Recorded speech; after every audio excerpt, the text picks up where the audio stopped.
నమస్కారం. Straight talk చర్చా కార్యక్రమానికి స్వాగతం. కరోనా వైరస్ పెద్దగా చదువుకోకపోవడం వల్ల దానికి ఈ ఆంధ్ర, తెలంగాణ, మహారాష్ట్ర, కర్ణాటక అనేవి వేరు రాష్ట్రాలను కానీ, అమెరికా, బ్రిటన్ అనేవి రెండు వేరు దేశాలను కానీ తెలియదు. అదేవిధంగా మన తెలంగాణలో లోగడ విధించినటువంటి ఆంక్షలు ఎత్తివేసినట్లు కానీ, కర్ణాటకలో సడలిస్తున్నట్లు కానీ, మహారాష్ట్రలో మూడో వేవ్ను ఎదుర్కొనేందుకు ఆసుపత్రుల్లో పడకల సంఖ్యను, ఆక్సిజన్ను, వ్యాక్సినేషన్ను పెంచుతున్నట్లు కానీ ఏమాత్రం తెలియదు.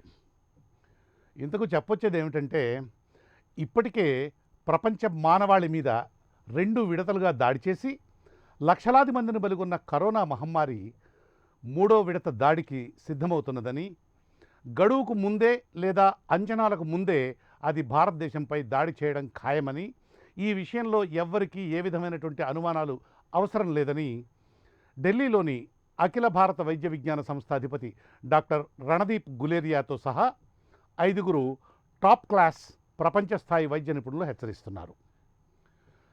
ఇప్పటికే అనేక అవతారాలు ఎత్తినటువంటి కోవిడ్ వైరస్ తాజా డెల్టా అవతారం మన దేశంలో ముందుగా మన పొరుగు రాష్ట్రమైన మహారాష్ట్రపై మరో 15-20 రోజుల్లో దాడి చేయవచ్చునని, అమెరికా, బ్రిటన్ దేశాలలో డెల్టా అవతార విలయతాండవం ఇప్పటికే ఆరంభమైందని, బ్రిటన్లో సడలిద్దామనుకున్నటువంటి ఆంక్షలను కూడా ఇప్పుడే వద్దులే అని వాయిదా వేసుకున్నారని తెలుస్తోంది.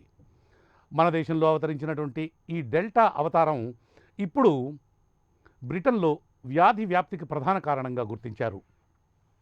లోగడ కన్నా త్వరితగతిన ఎక్కువ సంఖ్యలో వ్యాధిని వ్యాప్తి చేయగల సామర్థ్యం ఉన్నటువంటి దానిగా గుర్తించినటువంటి ఈ డెల్టా రూపానికి 2 డోసుల వ్యాక్సినే సరైన మందని, తద్వారా ఆసుపత్రి పాలు కాకుండా తప్పించుకోవడానికి వీలవుతుందని వైద్య నిపుణులు చెప్తున్నారు.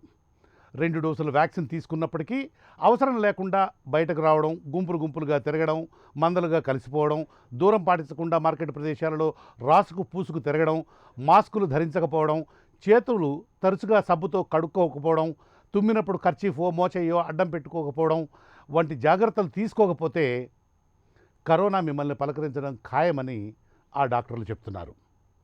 కరోనా డెల్టా రూపం దాడి చేయడం ఖాయమని రూఢిగా తెలిసిపోయినందున ఆక్సిజన్ సిలిండర్లు, ఇతర ఔషధాల నిల్వలు ఎలా మెయింటైన్ చేయాలన్న దానిపైనే ఇక ప్రభుత్వాలు శ్రద్ధ వహించాల్సి ఉన్నది. అయితే ఈ డెల్టా రూపం 18 ఏళ్ల లోపు వయసు వారికి సోకుతుందని వచ్చినటువంటి వార్తలు, వదంతుల్లో మాత్రం నిజం ఉన్నట్లుగా కనపట్టలేదు, లేదా ఆ విధమైనటువంటి సమాచారం అయితే లేదు.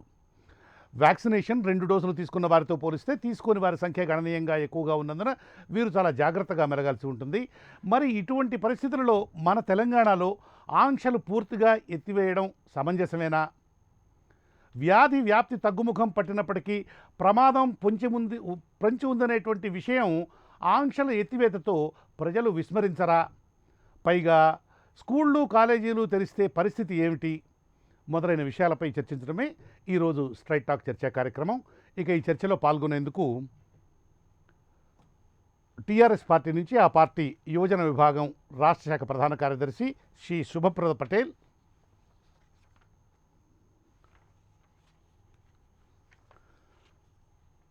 భారతీయ జనతా పార్టీ నుంచి ఆ పార్టీ అధికార ప్రతినిధి శ్రీ వీరేందర్ బాబు,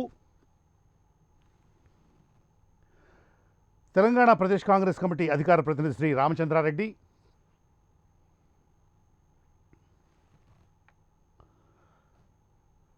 ethics committee clinical trials and research chairman doctor Vijay Bhaskar ఈరోజు ఈ చర్చా కార్యక్రమంలో పాల్గొబోతూ ఉన్నారు. మొదటగా వీరేంద్ర బాబు గారు, మొత్తం నేను చెప్పినటువంటి ఇంట్రడక్షన్ విన్నారు. ప్రపంచమంతా కూడా మొత్తం అనేక దేశాలు, వరల్డ్ హెల్త్ ఆర్గనైజేషన్తో సహా ఈ 3rd వేవ్ అనేటువంటిది రాబోతోంది. ఇది ఇండియాను చాలా పెద్ద ఎత్తున దెబ్బతీసేటువంటి అవకాశం ఉన్నది. అమెరికాలో, అనేకమైనటువంటి యూరప్ దేశాలలో, ముఖ్యంగా బ్రిటన్లో అయితే మొన్న శుక్రవారం నాడు ఒకే రోజు 11,007 మంది చనిపోయినారు, ఒకటే రోజు. సో మరి ఇంతటి విపత్కరమైనటువంటి పరిస్థితి ఏర్పడుతున్నప్పుడు కొంచెం తగ్గుముఖం పట్టింది కదా వ్యాధి అని చెప్పి మనం తెలంగాణలో ఆంక్షలు ఎత్తేసుకోవడం అనేటువంటిది సమంజసమైనది అంటారా?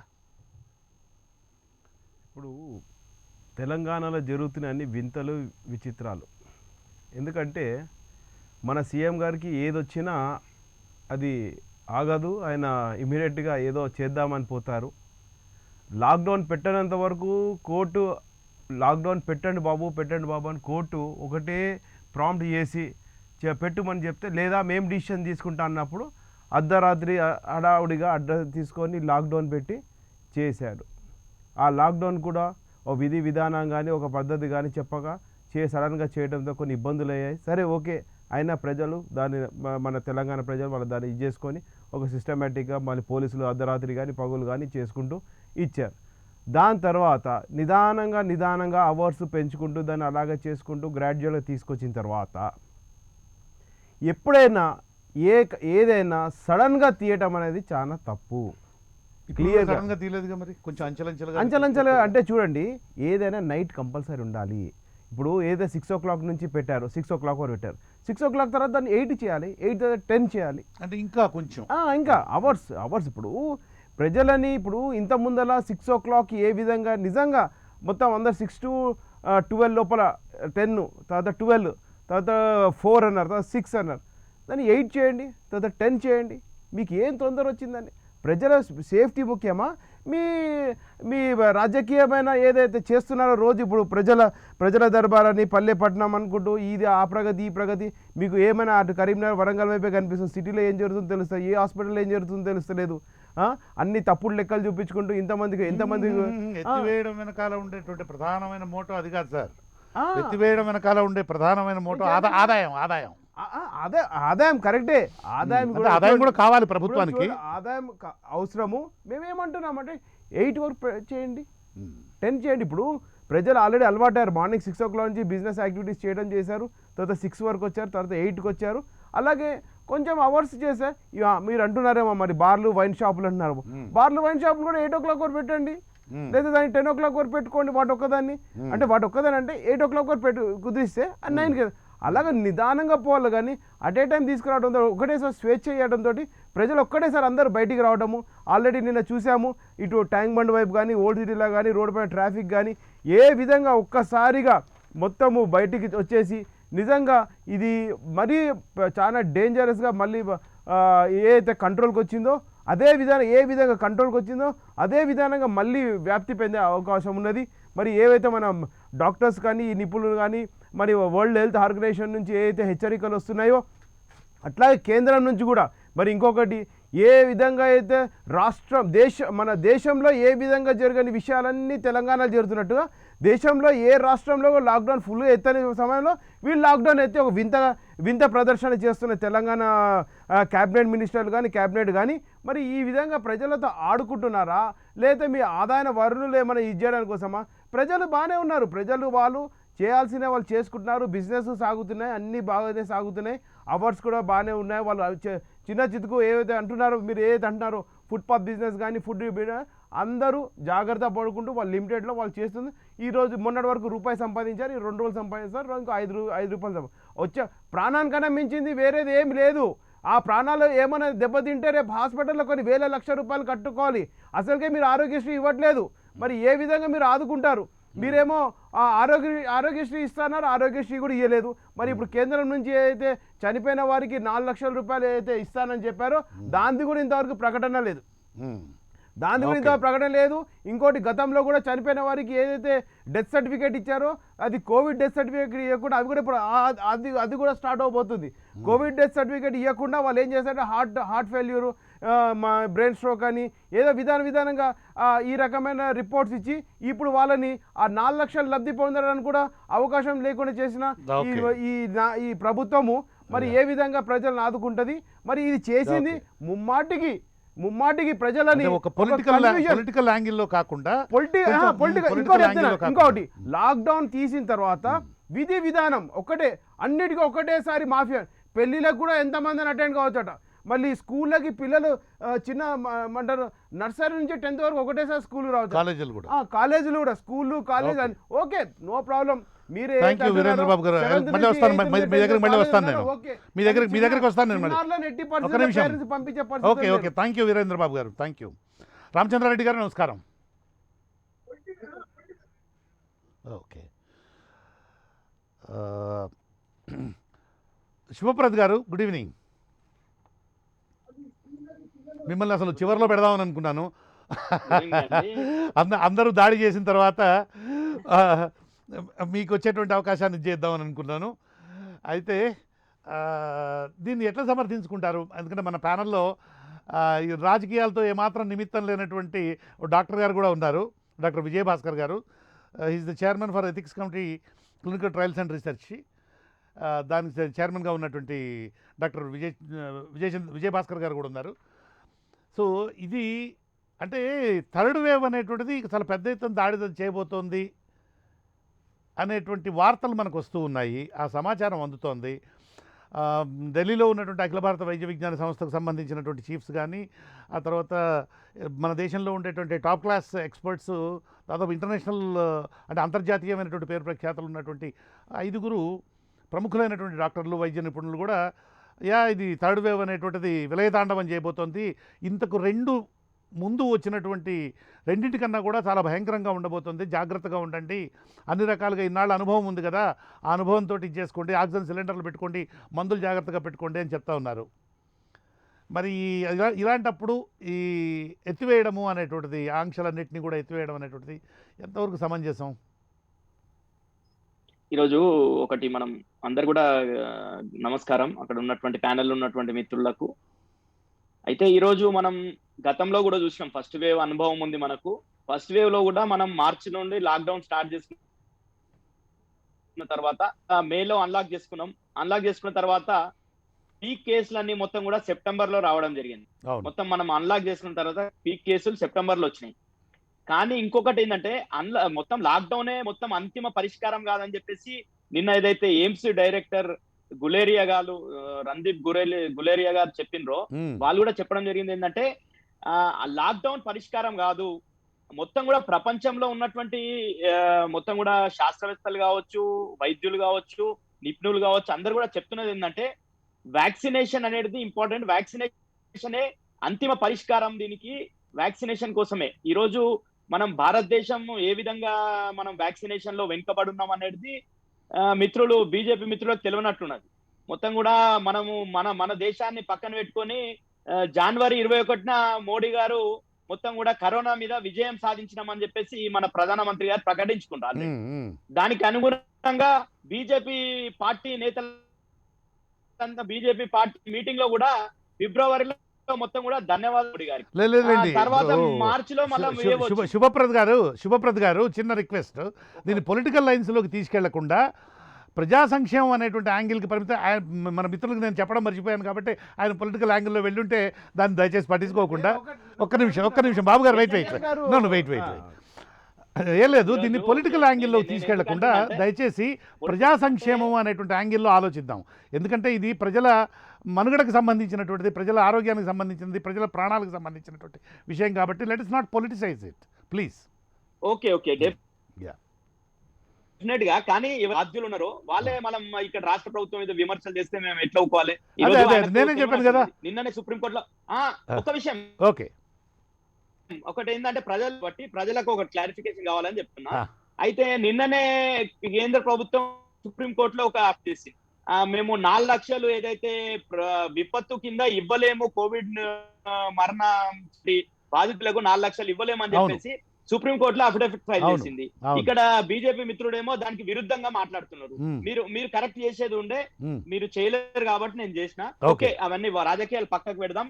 అయితే ఈ రోజు మనము జాగ్రత్తలు పాటించడం, స్వయం నియంత్రణ, అదే విధంగా ఈరోజు లాక్డౌన్ తోని జీవన విధానం ఎట్లా అస్తవ్యస్తంగా అయింది.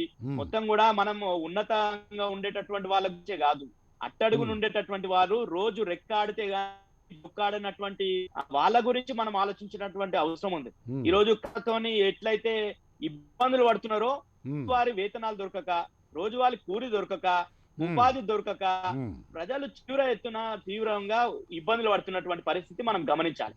ఈ రోజు వాస్తవానికి పరిస్థితి చూసుకుంటే కేసుల విషయంలో కావచ్చు, తెలంగాణ ప్రభుత్వం ముఖ్యమంత్రి కేసీఆర్ గారు ఏదైతే రియాక్ట్ అవుతున్నటువంటి విధానం కావచ్చు, స్పాంటేనియస్ గా ఉన్నటువంటి డిసిషన్స్ కావచ్చు, ఏదైతే ఇన్ఫ్రాస్ట్రక్చర్ డెవలప్మెంట్ అట్లా కాదు శుభప్రద్ గారు ఒకవైపు నుంచి ఒక నిమిషం ఆగండి.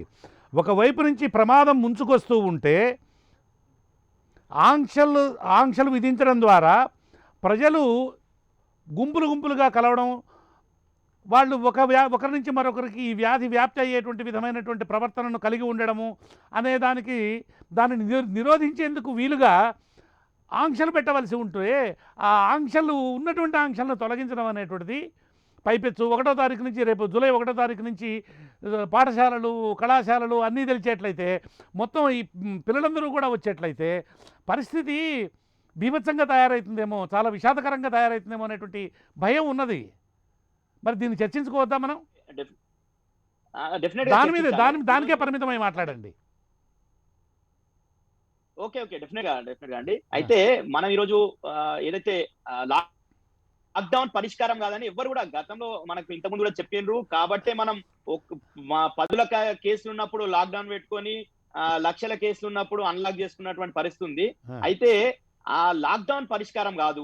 దీనికి అందరు కూడా చెప్తున్నది ఏంటంటే వ్యాక్సినేషన్ లో మన దేశం ఏ విధంగా పోతుంది, వ్యాక్సినేషన్ ఎట్లా వేయాలనేది తెలంగాణ ప్రభుత్వం కూడా సూపర్ స్ప్రెడర్స్ అని ఐడెంటిఫై చేసి, ఎవరైతే స్ట్రీట్ వెండర్స్ కావచ్చు, ఎవరైతే ఆటో డ్రైవర్స్, ఇట్లా ఎవరైతే ఎక్కువ కిరాణా షాప్ మర్చెంట్స్ కావచ్చు, ఇట్లా ఎక్కువ స్ప్రెడ్ చేసేటటువంటి అవకాశం ఉన్నటువంటి వాళ్ళని మొత్తం కూడా ఒక 25 లక్షల మందిని ఐడెంటిఫై చేసి వాళ్ళందరూ కూడా వేయడం జరిగింది. ఈ రోజు తెలంగాణలో ముఖం పట్టడం జరిగింది.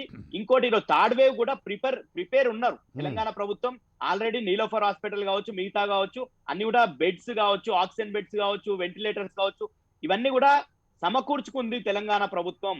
కానీ ఈ రోజు మొత్తం కూడా ఒక్క లాక్డౌన్ తోని మొత్తం జన వ్యవస్థ మొత్తం కూడా అస్తవ్యస్తంగా మారినటువంటి పరిస్థితి, ప్రజలందరూ కూడా ఇబ్బంది పరిస్థితి.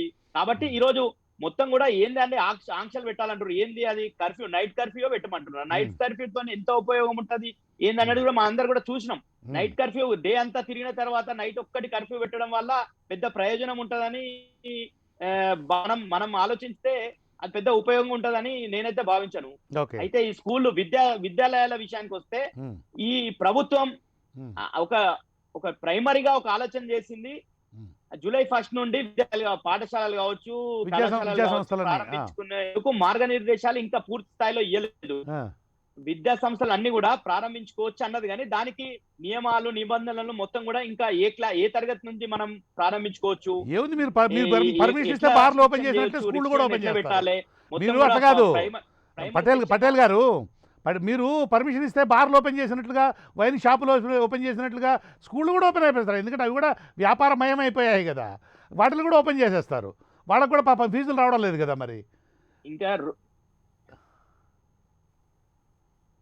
ఈ రోజు కూడా గౌరవనీయ శాఖ మంత్రి సబితా ఇంద్రారెడ్డి గారు ఉన్నత విద్యా మండలికి సంబంధించినటువంటి చైర్మన్ గారితో, మిగతా సెక్రటరీలతో, అందరూ విద్యా మండలికి సంబంధించిన వాళ్ళందరితో మీటింగ్ పెట్టుకొని మొత్తం కాంపిటేటివ్ ఎగ్జామ్స్ కావచ్చు, మిగతా ఏదైతే ప్రొఫెషనల్ కోర్సులకు కావచ్చు, ఇవన్నీ కూడా సంబంధించి ఎగ్జామ్ డేట్స్ కూడా అన్ని కూడా ఎప్పుడెప్పుడు పెట్టుకోవాలి, జూలై నుండి జూలై ఎండింగ్ వరకు మొత్తం కూడా ఫైనల్ ఇయర్ ఎగ్జామ్స్, ఇంజనీరింగ్ కావచ్చు, పాలిటెక్నిక్ కావచ్చు, ఇవన్నీ డిప్లొమా కోర్సులు ఇవన్నీ చేసుకుంటే నెక్స్ట్ హైయర్ ఎడ్యుకేషన్ సంబంధించి వేరే యూనివర్సిటీలో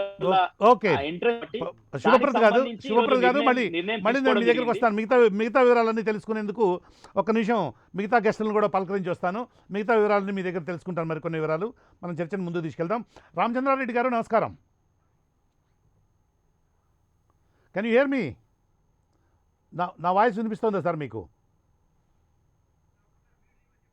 మీరు మ్యూట్ తీయాలి రామచంద్రారెడ్డి గారు, మీరు మ్యూట్ వినిపిస్తున్నది, వినిపిస్తుందండి. మీరు రోడ్డు పక్కకు ఆపేశారా మీ వెహికల్ ని? అవునండి, కొంచెం అనుకోకుండా బయటికి రావాల్సి వచ్చింది. అంటే మీరు అంటే కార్ అయితే డ్రైవ్ చేయడం లేదు కదా?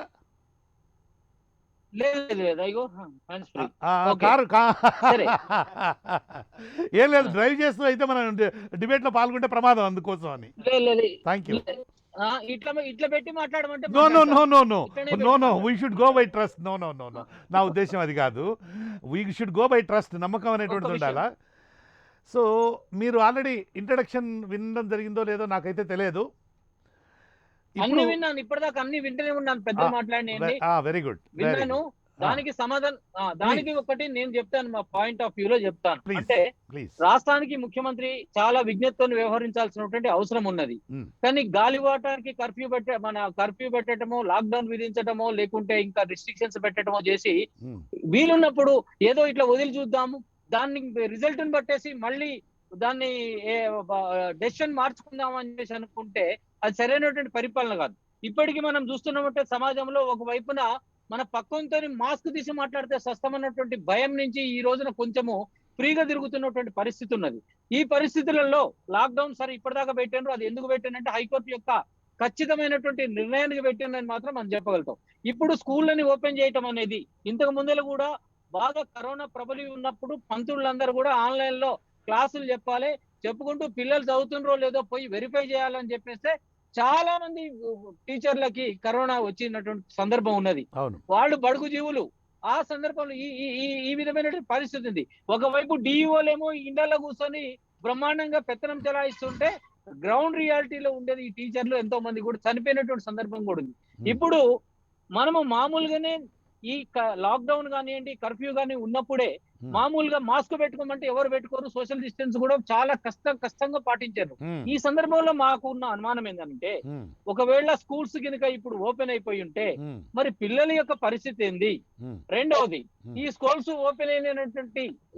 ఓపెన్ అయినటువంటి వంకతోని ప్రైవేట్ స్కూల్స్ వాళ్ళు ఫస్ట్ మీరు డబ్బులు కట్టండి, తర్వాత స్కూల్స్ ని మిమ్మల్ని అలో చేస్తాము అని చెప్పేసి డబ్బులు వసూలు చేసినాక మళ్ళీ కూడా లాక్డౌన్ విధించాల్సినటువంటి పరిస్థితి వస్తే ఈ కరోనా కాలంలో తల్లిదండ్రుల పరిస్థితి ఏంది?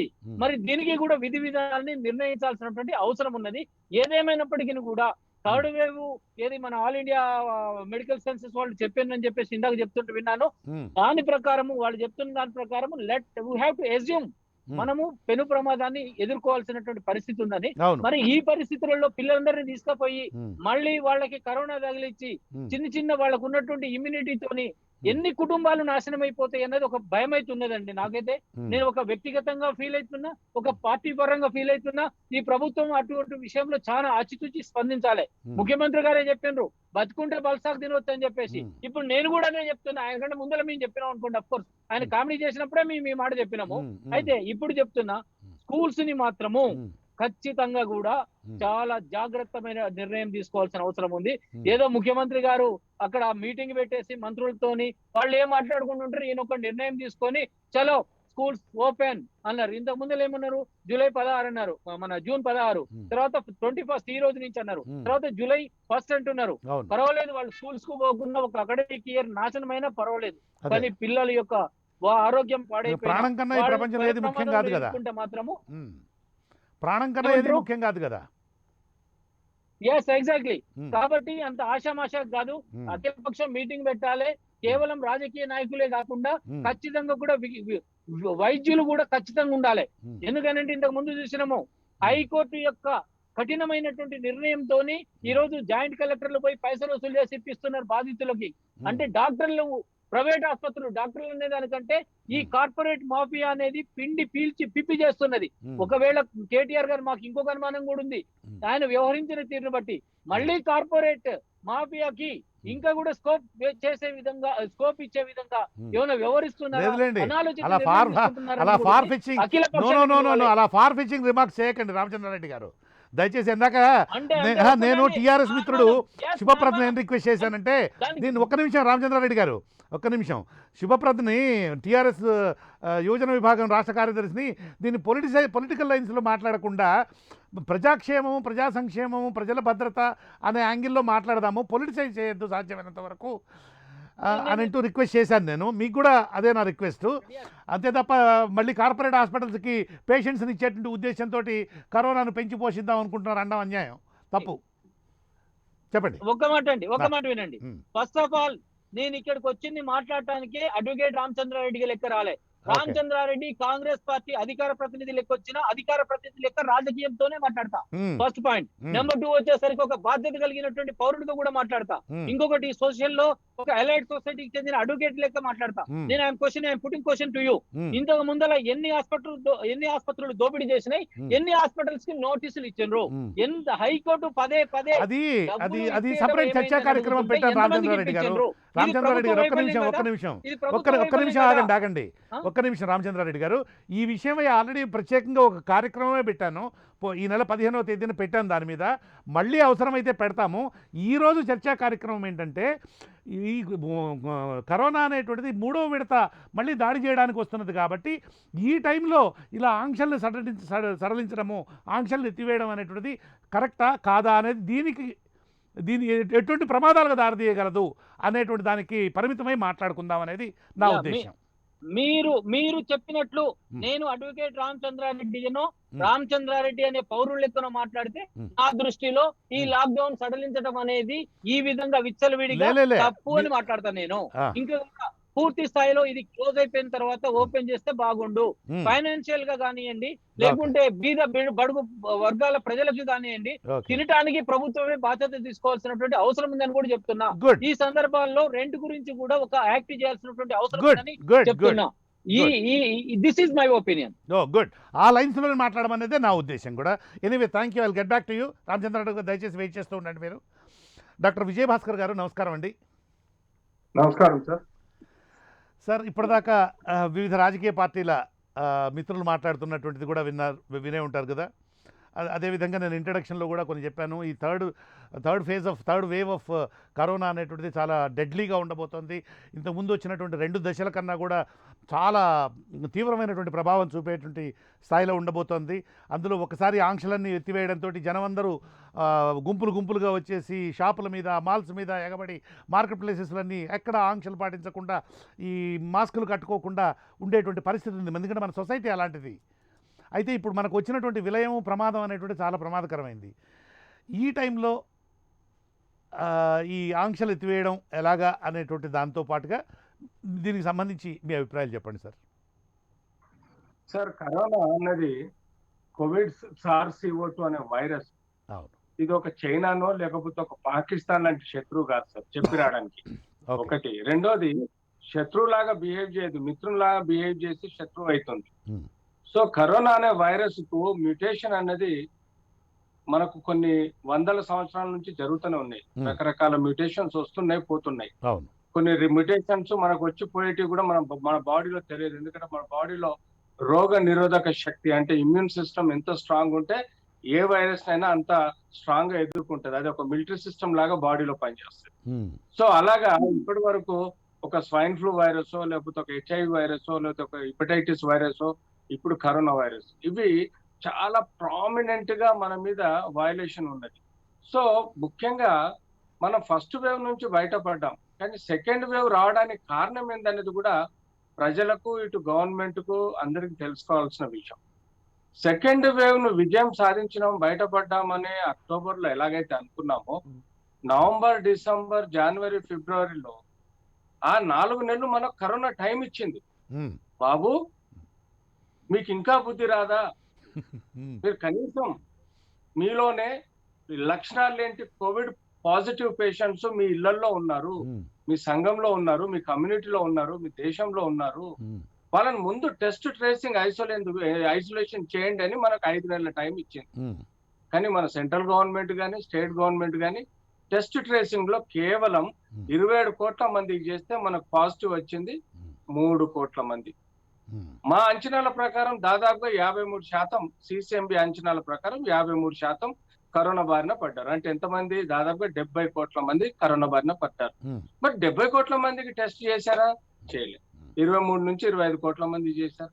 అందులో తేలింది కేవలం 3.5-4 కోట్ల మంది. ఆ టెస్ట్ ట్రేసింగ్ కూడా కరెక్టా లేదో తెలియదు. మేము ఆల్రెడీ కరోనా మీద విజయం సాధించినామండి. డాక్టర్లు ఆల్రెడీ 100 కరోనా. ఎట్లా చెప్తానంటే, పోయిన సంవత్సరం 8% డెత్ రేట్ ఉంటే ఇప్పుడు 0.5% డెత్ రేట్ వచ్చింది.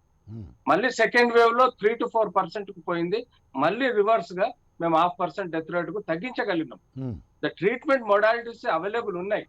సరే, కొంతమంది చనిపోవడం బాధాకరం విషయం, ఎందుకంటే అవి కోమార్బిడ్ డిసీజ్ కావచ్చు, లేకపోతే కరోనా యొక్క విరులెన్స్ అనుకోండి, లేకపోతే సూపర్ స్ప్రెడర్ అనుకోండి. సో ఇది పక్కన పెట్టేస్తే మనం ఆ 5 నెలల్లో టెస్ట్ ట్రేసింగ్ ఐసోలేషన్ చేయలే. కరోనా చైన్ ని బ్రేక్ చేయాలంటే మనకు ఐసోలేషన్ చేయడమే ముఖ్యంగా ఉద్దేశం. సో అదొకటైతే నెక్స్ట్ మన కరోనా 5 నెలలు టైం ఇచ్చింది బాబు, తొందరగా 137 కోట్ల మందికి వ్యాక్సిన్ వేయండి రా బాబు అని చెప్పింది. ఎక్కడ వేసాము? మనం 137 కోట్ల మందికి దాదాపు 270 కోట్ల వ్యాక్సిన్ కావాలి. ఎక్కడ ఇచ్చాం మనం? మొత్తం 27 కోట్లు. ఫస్ట్ డోసు 22 కోట్లే ఇచ్చాం, సెకండ్ డోసు 5 కోట్లే ఇచ్చాము. పోనీ మనం అంత సాధించామా? కనీసం ఒక 60 కోట్ల మంది కన్నా మనం ఫస్ట్ సెకండ్ డోసులు ఇచ్చామా? అది ఇవ్వలేదు. థర్డ్, మనకు ముంబైలో జనవరి ఫిబ్రవరిలో కొత్త వైరస్ డెల్టా వైరస్ వచ్చింది, B.1.617.2 అనే వైరస్ వచ్చింది. అది ఇండియన్ వేరియంట్ ను యూకే గాని సౌత్ ఆఫ్రికన్ వేరియంట్ తోటి కలిసి 2 శత్రువులు ఒకేసారి మన మీద దాడి, 3వ స్ట్రెయిన్ గా డెల్టా వేరియంట్ గా మన మీదకి వచ్చింది.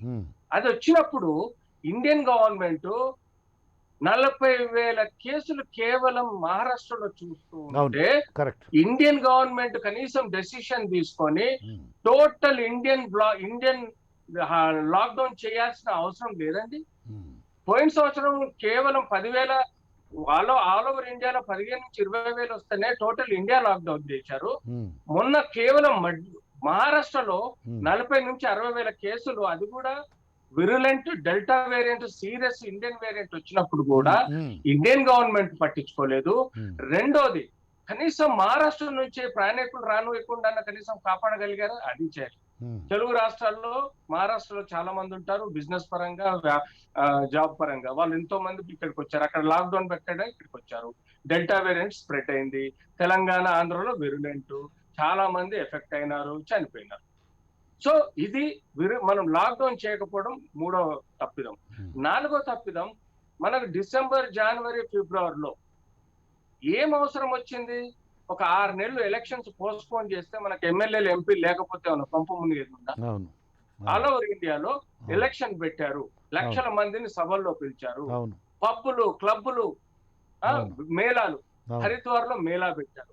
మీకు తెలుసు వేవ్ ఇంకా కంటిన్యూటీ ఉంది, వేవ్ జరుగుతూనే ఉంది, నెంబర్ ఆఫ్ కేసెస్ ఐడెంటిటీ అవుతున్నాయి. చాలా 27 దేశాల్లో కొత్త వేరియంట్లు వచ్చాయి. మన దేశంలో ఇంటర్నేషనల్ ఫ్లైట్ స్టార్ట్ అయ్యాయి. ఈ రిస్క్ ఉంటుందని తెలిసి కూడా విచ్చలవిత్తనం.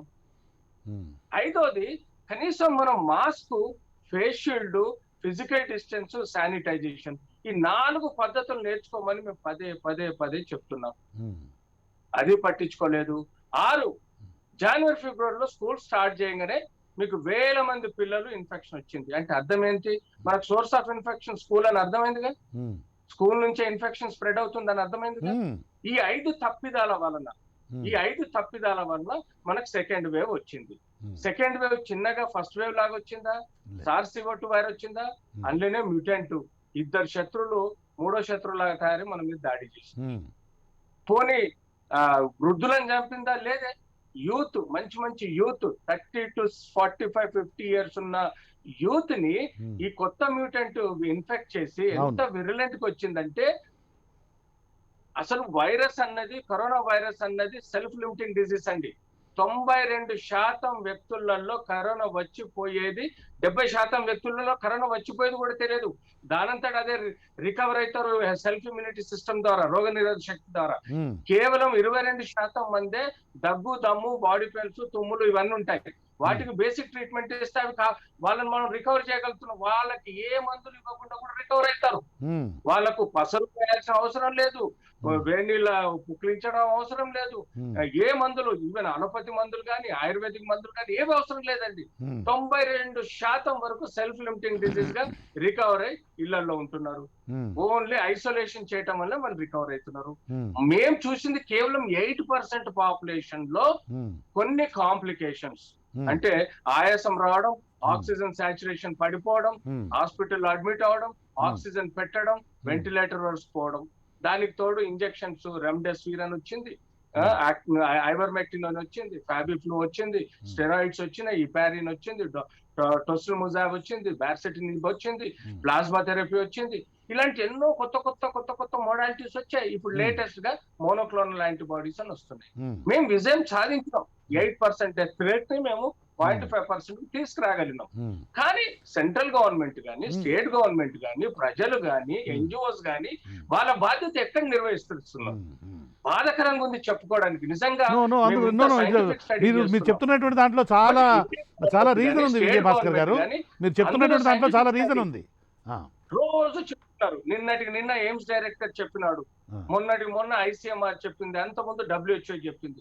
నో డౌట్ ఈ వైరస్ లాంటి శత్రువుని ఎవరు అంచనా వేయలేరు. అంచనాలు తారుమారవుతున్నాయి. మన తెలంగాణలో లేటుగా సెకండ్ వేవ్ లో లేటుగా లాక్డౌన్ పెట్టారు, ఎర్లీగా లాక్డౌన్ ఎత్తేసారు. ఇది కొంత రిస్క్ ఫ్యాక్టర్. కరెక్ట్ గా విజయ్ భాస్కర్ గారు ఒక డాక్టర్ గారు చిన్న మాట. డాక్టర్ గారు can you kindly allow me to interrupt you, sir. Doctor గారు విజయ్ భాస్కర్ గారు ఆయనకు ఆడియో ఇవ్వండి ఆయన ఆడియో ఇవ్వండి. విజయ్ భాస్కర్ గారు కనీసం ప్రజలకు మీరు టెస్ట్ ట్రేసింగ్ ఐసోలేషన్ చేసి ఉండాల్సింది, పార్టీకి వ్యాక్సిన్ ఇచ్చి ఉండాల్సింది. కనీసం 4 కోట్లలో 2 కోట్ల మందికైనా వ్యాక్సిన్ ఇచ్చి ఉండాల్సింది. 2 కోట్ల మందికి వ్యాక్సిన్ ఇచ్చుంటే ఇంకా 2 కోట్ల మందికి హర్డ్ ఇమ్యూనిటీ ద్వారా ప్రొటెక్షన్ ఉండేది. అది జరగలేదే. సో కనీసం అది చేయాల్సింది. ఇప్పటికైనా నేను చెప్పేది గవర్నమెంట్స్ కి ఏంటంటే, తొందరగా టెస్ట్ ట్రేసింగ్ చేసి పాజిటివ్ అంటే ఏ లక్షణాలు లేని కోవిడ్ పాజిటివ్ ఉన్న పేషెంట్స్ ని ఐసోలేట్ చేయండి, క్వారంటైన్ చేయండి. రెండోది తొందరగా వ్యాక్సినేషన్. నిన్న ఆంధ్రప్రదేశ్ గవర్నమెంట్ ఒక్కరోజే 14 లక్షల డోసెస్ ఇచ్చింది.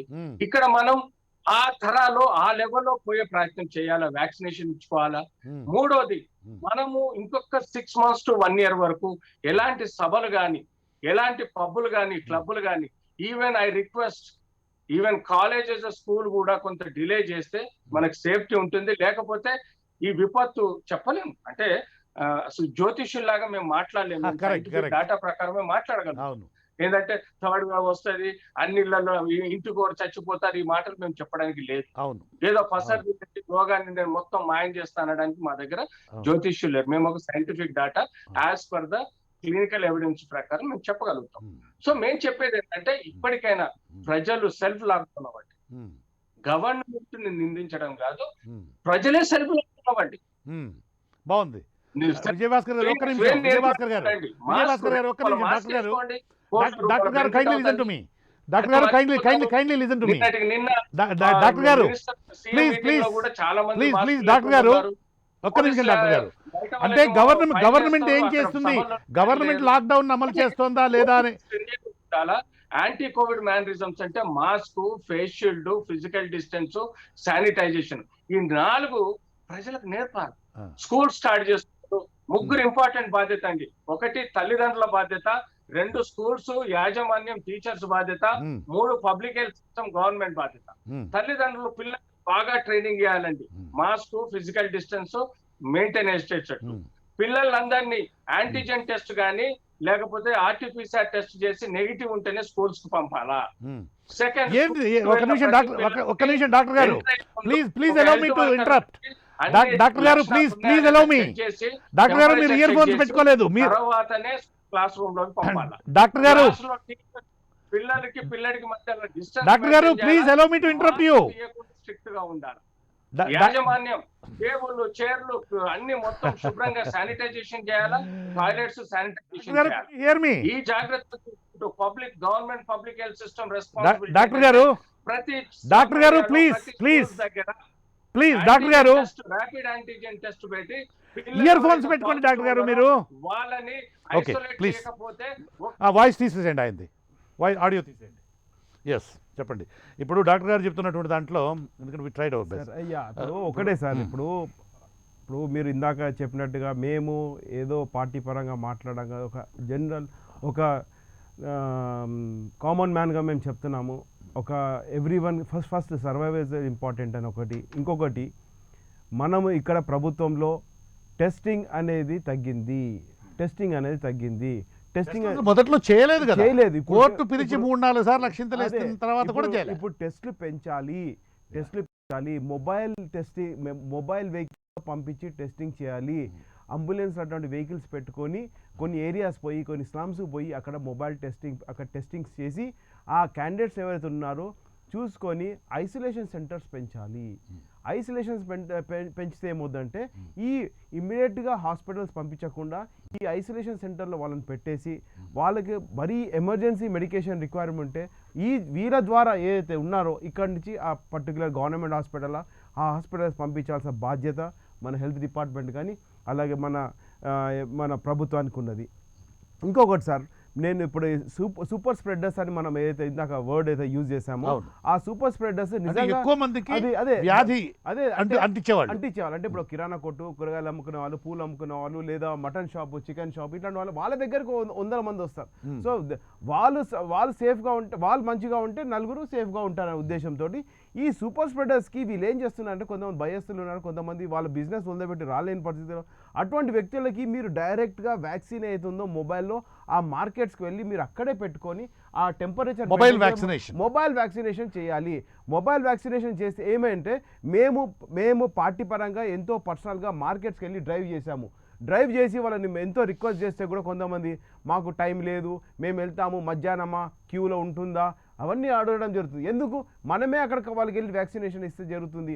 వాళ్ళు ఏంటంటే ఎన్నో రకాలుగా చెప్పడం రీజన్స్ చెప్పడం జరుగుతుంది. సో ఇంకొకటి, ఎయిర్పోర్ట్స్లో ఏ విధంగా అయితే చేస్తున్నారో ఎయిర్పోర్ట్స్లో కూడా ఇంతమంది స్టార్టింగ్లో ఫస్ట్ వేవ్లో ఎయిర్పోర్ట్స్లో ఒక ఐసోలేషన్ సెంటర్స్ పెట్టేసి వాళ్ళు అక్కడ దిగడంతో వెంటనే హోటల్లో పెట్టేసి మీరు if you are coming to India you have to be prepared to go to your family after 10 days or 7 days or 1 week. ఆ విధంగా అదొకటి చేయాలి. ఇంకొకటి, ఈ డబుల్ మాస్క్ అనేది ఇందాక చెప్పారో ఆ డబుల్ మాస్క్ ఒకటి పెట్టుకోవాలి.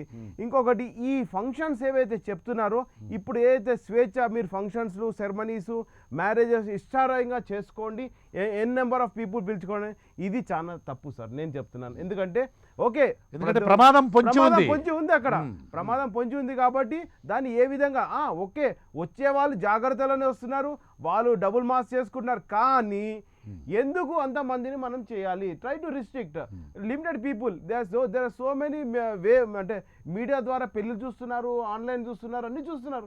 You accommodate that way and marriages చేయండి. సో అదొకటి. ఇంకొకటి, ఎక్కడైనా ఇప్పుడు ఏ విధంగా అయితే మనము ఒక కర్ఫ్యూ తర్వాత 144 సెక్షన్ అని అయితే పెడతామో అలాగా మనము ఇక్కడ అంటే అంత దౌర్జన్యం అంత కొంచెం ఆ 144 సెక్షన్ అనేది కొంచెం పెడితే ఏంటంటే క్రౌడెడ్ అనేది కొంచెం తగ్గుతుంది. క్రౌడెడ్ ఏదైతే లిమిటెడ్ ఇప్పుడు ఏదైతే కొన్ని ఇప్పుడు రీసెంట్గా ఎప్పుడు తెలిసిన తెల్లారి 2-3 days చూస్తే స్ట్రీట్స్ అన్ని వాళ్ళు ఏం లేదు ఆడుకుంటున్నారు, ట్యాంక్ బండ్ దగ్గర అక్కడిక్కడ ఆడుకుంటున్నారు. అటువంటి పబ్లిక్ ప్లేసెస్లో మీరు రిస్ట్రిక్ట్ చేయాలి.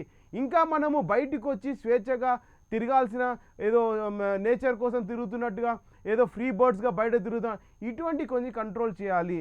ఇంకొకటి, ఈ స్లమ్స్లో ఎక్కడైతే ఉన్నారో వాళ్ళకి ఇంకా ఏమంటారంటే మాస్కులు పెట్టుకుంటే ఏదో ఇబ్బంది అవుతుందని, లేదా వ్యాక్సినేషన్ చేసుకుంటే వాళ్ళకేమో అయిపోతుందని ఈ అవగాహన. కాబట్టి ఒక ఏమంటారంటే ఒక మెసేజ్, అంటే whether it may be through audio message or video message ఈ స్లమ్స్లలో పోయి చైతన్యం పెంచడానికి, చైతన్యం ఏ విధంగా అయితే మీరు ఎలక్షన్లలో పోయి వాళ్ళని ప్రభావితంగా చేసి ఓట్లు వేయించుకుందామని ఏ విధంగా చెప్తారో అదే విధంగా కరోనా ఇటువంటిది అని ఒక పబ్లిక్ ఆడియో విజువల్స్ తోటి, ఒక పిక్చరైజేషన్ తోటి ఈ స్లమ్స్లలో పోయి అటువంటి చోట కొంచెం ఎగ్జిబిట్ చేసి వాళ్ళని ఆల్రెడీ ఎడ్యుకేట్ చేస్తున్నారని. కానీ ఈ విధంగా ఏవైతే ఇప్పుడు రీసెంట్గా ఏవైతే వీడియోస్ హాస్పిటల్లో సఫర్ అవుతున్న వారు కానీ, కోవిడ్లో సఫర్ అని, ఇటువంటి ఇప్పుడు tobacco is injurious to health అని ఏ విధంగా అయితే కవర్ పైన ఏ విధంగా అయితే పెడతారో అట్లాగే ఈ corona is very dangerous, corona ఇటువంటి దారుణాన్ని తీరుస్తుంది కాబట్టి మీరు మాస్కులు ధరించాలి, శానిటేషన్ చేయాలి, లేకపోతే ఈ విధంగా జరుగుతుందని వాళ్ళకు కొంచెం అంటే భయం పెట్టమని కాదు, వాళ్ళకు అవగాహన ఇవ్వండి, వాళ్ళకు అవేర్నెస్ ప్రోగ్రామ్ చేయండి అని ఈ విధంగా చేయాలి. ఇంకొకటి, స్కూళ్ళు తెరవండి, తప్పకుండా తెరవాలి స్కూళ్ళు. ఎందుకంటే ఆల్రెడీ అకాడమిక్ ఎడ్యుకేషన్ లాస్ అవుతున్నది. అంటే నేను దానికి చెప్తా సొల్యూషన్ అంటే హై స్కూళ్ళు, కాలేజెస్ ఏదో తీసుకొస్తూ ఒక 50% ఆఫ్ అటెండెన్స్ లేదా టీచర్స్కి అందరు ఫస్ట్ వ్యాక్సినేషన్ ఇవ్వడము. అంటే ఇమ్మీడియట్గా ఇప్పుడు ఏదో లాక్డౌన్ ఎత్తేసాము జూలై 1 నుంచి స్కూల్ అని అలా అని కాదు. నేను అంటే you take your time first complete the vaccination for the education department. Teachers అయితే స్కూల్స్ మీ దగ్గర ఆల్రెడీ ఇప్పుడు ఏ విధంగా అయితే ప్రైవేట్ స్కూల్స్ కానీ మళ్ళీ గవర్నమెంట్ టీచర్స్కి ఏ విధంగా మీరు శాలరీస్ డిస్బర్స్మెంట్ చేస్తున్నారో అట్లాగే ఏ విధంగా చేస్తున్నారు మీ దగ్గర డాటా ఉంది. ఏ స్కూల్లో ఎంతమంది టీచర్లు పనిచేస్తున్నారు, ఎంతమంది ఉన్నారు.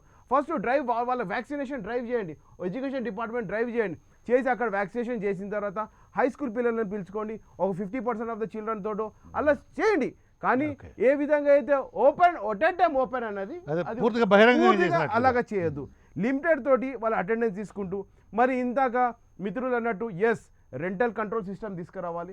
ఏవైతే ఈ లాక్డౌన్లో ఏ విధంగా అయితే అనేక మంది ఒక బిజినెస్ చిన్న పాన్ షాప్ దగ్గర నుంచి పెట్టుకుంటే పైఎస్ ఒక కార్ షోరూమ్ ఓనర్ వరకు ఇబ్బందులు ఉన్నవారు ప్రతి ఒక్కరు ఉన్నారు. కాబట్టి ఈ రెంటల్ సిస్టమ్ ఏదైతే గతంలో సీఎం గారు ఏమన్నారు, ఎవరైనా ఇబ్బంది పడితే నాకు ఫోన్ చేయండి 100 నెంబర్ డయల్ చేయండి ఏ విధంగా అన్నారో ఆ విధంగా ఈ రెంటల్ యాక్ట్ ఏదైతే ఉందో దాన్ని కూడా ఆ ఓనర్స్ వాళ్ళందరూ సెటరేట్ చేసి దానికి ఒక సిస్టమ్ తీసుకొచ్చి ఒక లా తీసుకొచ్చి పెడితే ఏవైతే ఈ పాండమిక్ టైంలో ఈ బిజినెస్ లాసెస్ కానీ వీళ్ళందరికీ, ఎందుకంటే ఆల్రెడీ వీళ్ళు కొన్ని బార్స్ అసోసియేషన్ వాళ్ళు, కొన్ని బిజినెస్ ఎస్టాబ్లిష్మెంట్స్ వాళ్ళు, సూపర్ మార్కెట్స్ వాళ్ళు, ఈ పెద్ద పెద్ద చైన్ సిస్టమ్ ఉన్న వాళ్ళందరూ రెస్టారెంట్స్ వాళ్ళు కూడా చాలా ఇబ్బందులు ఉన్నారు. వాళ్ళ వర్కర్స్ని బతికించుకోవడానికి, వాళ్ళ ఫ్యామిలీ సర్వైవ్ అవ్వడానికి, వాళ్ళ స్టాఫ్ సర్వైవ్ అవ్వడానికి ఎన్నో రకాలుగా ఇబ్బంది పడుతున్నారు. కాబట్టి వాళ్ళకు కూడా చేయూత చేయాలి. ఈ విధంగా కొంచెం దీనికి ఒక సెపరేట్ డిపార్ట్మెంట్ అంటే హెల్త్, ఇప్పుడు ఏదైనా హెల్త్ డిపార్ట్మెంట్ మళ్ళీ ఈ మెయింటెనెన్స్కి ఒక సెపరేట్ ఒక స్టిపులేటర్ కొంత స్టాఫ్ని వేసేసి ఈ కంట్రోల్ సిస్టమ్ ఏదైతే ఉందో అది తీసుకురావాలి. మళ్ళీ ప్రోగ్రామ్స్, పబ్లిక్ అవేర్నెస్ ప్రోగ్రామ్స్, మరి ఒట్టప్పుడు పెద్ద హోర్డింగ్స్ పెడతాం మనం, పెద్ద హోర్డింగ్స్ పెట్టి హైదరాబాద్లో ఇది జరుగుతుంది, మనము ఈ పథకాలు తెస్తున్నాం ఆ పథకాలు తెస్తున్నప్పుడు ఇటువంటి మొన్న మన పోలీస్ డిపార్ట్మెంట్ వాళ్ళు చౌరస్తాలో పెద్దగా కరోనా బొమ్మలు వేసి మన అంజనీ కుమార్ గారు ఐపీఎస్ పోలీస్ కమిషనర్ గారు ఏ విధంగా చౌరస్తా కరోనా బొమ్మలు వేసి అది ఏంటంటే ఎవరైతే పబ్లిక్ రోడ్ మీద తిరుగుతారో వాళ్ళకి అవగాహన అవుతుంది. కానీ ఈ స్లమ్స్లో ఎవరైతే ఇళ్లలో ఉంటున్నారో వాళ్ళకి అవగాహన అవుతుంది. అటువంటి ఏరియాలో కూడా అటువంటి ప్రోగ్రామ్స్ చేసి మీ ఉద్దేశం చైతన్యపరచాలి, జనాన్ని చైతన్యపరచాలి. ఆ దిశగా జనం చైతన్యులు కావడానికి సిద్ధం కావాలి. ఇంకా అంటే ఇప్పుడు వాళ్ళకి ఏమంటే ప్రాణానికి సంబంధించింది. అంటే ఇప్పుడు ఇంకొకటి ఇక్కడ ప్రభుత్వం ఏమంటే కరోనా కేసులు తగ్గిపోయాయి, హాస్పిటల్లో గాంధీ హాస్పిటల్ ఎన్నో బెడ్లు ఖాళీగా అయిపోయాయి, మీరు టెస్టులు చేయండి. చాలా మంది ఇంట్లో సఫర్ అయ్యి ఇంట్లో కోవిడ్ డెత్స్ అయినాయి. ఇంకోటి చాలా మంది కోవిడ్ డెత్స్ అనట్లేదు, హార్ట్ అటాక్ లేకపోతే లంగ్స్ ఇదైపోయింది అని కావడంతో వాళ్ళ ఇంట్లో ఇంకొకళ్ళు ఇన్ఫెక్ట్ అవుతున్నారు. సో నేను అనేది ఏంటంటే మీరు ఏ మాత్రము ప్రతి ఏవైతే టెస్టులు పెడుతున్నారో ప్రతి సెంటర్ ఇప్పుడు ఏదైతే మొన్న రీసెంట్గా ఏదైతే వ్యాక్సినేషన్ సెంటర్, ఇంకోటి వ్యాక్సినేషన్ సెంటర్లో ఒక డ్రాబ్యాక్స్ జరిగాయండి రీసెంట్గా, అది కూడా చెప్తున్నాను. వ్యాక్సినేషన్ ఇప్పుడు ఇది మన జిహెచ్ఎంసీలో కానీ అట్లాగే వీళ్ళకి హెల్త్ డిపార్ట్మెంట్ ఒకటే సెంటర్ పెట్టుకున్నారండి. ఇది వ్యాక్సిన్ డ్రైవ్ సెంటర్ అంటే ఒక అసెంబ్లీకి అంటే ఒక ఎమ్మెల్యే కాన్స్టిట్యున్సీకి అంటే సుమారు నేను చెప్తాను 3 లక్షల జనాభా ఉన్న చోట ఒక్క వ్యాక్సిన్ సెంటర్ పెడితే ఏ విధంగా అవుతుంది మీరు ఐడెంటిఫై చేసి రద్దీగా ఎక్కడైతే మ్యాక్సిమం ఉన్నారో అక్కడ చేయడం. ఫస్ట్ 1-2 minutes కంప్లీట్ చేస్తాను. We still have another round of discussion. Thank you very much.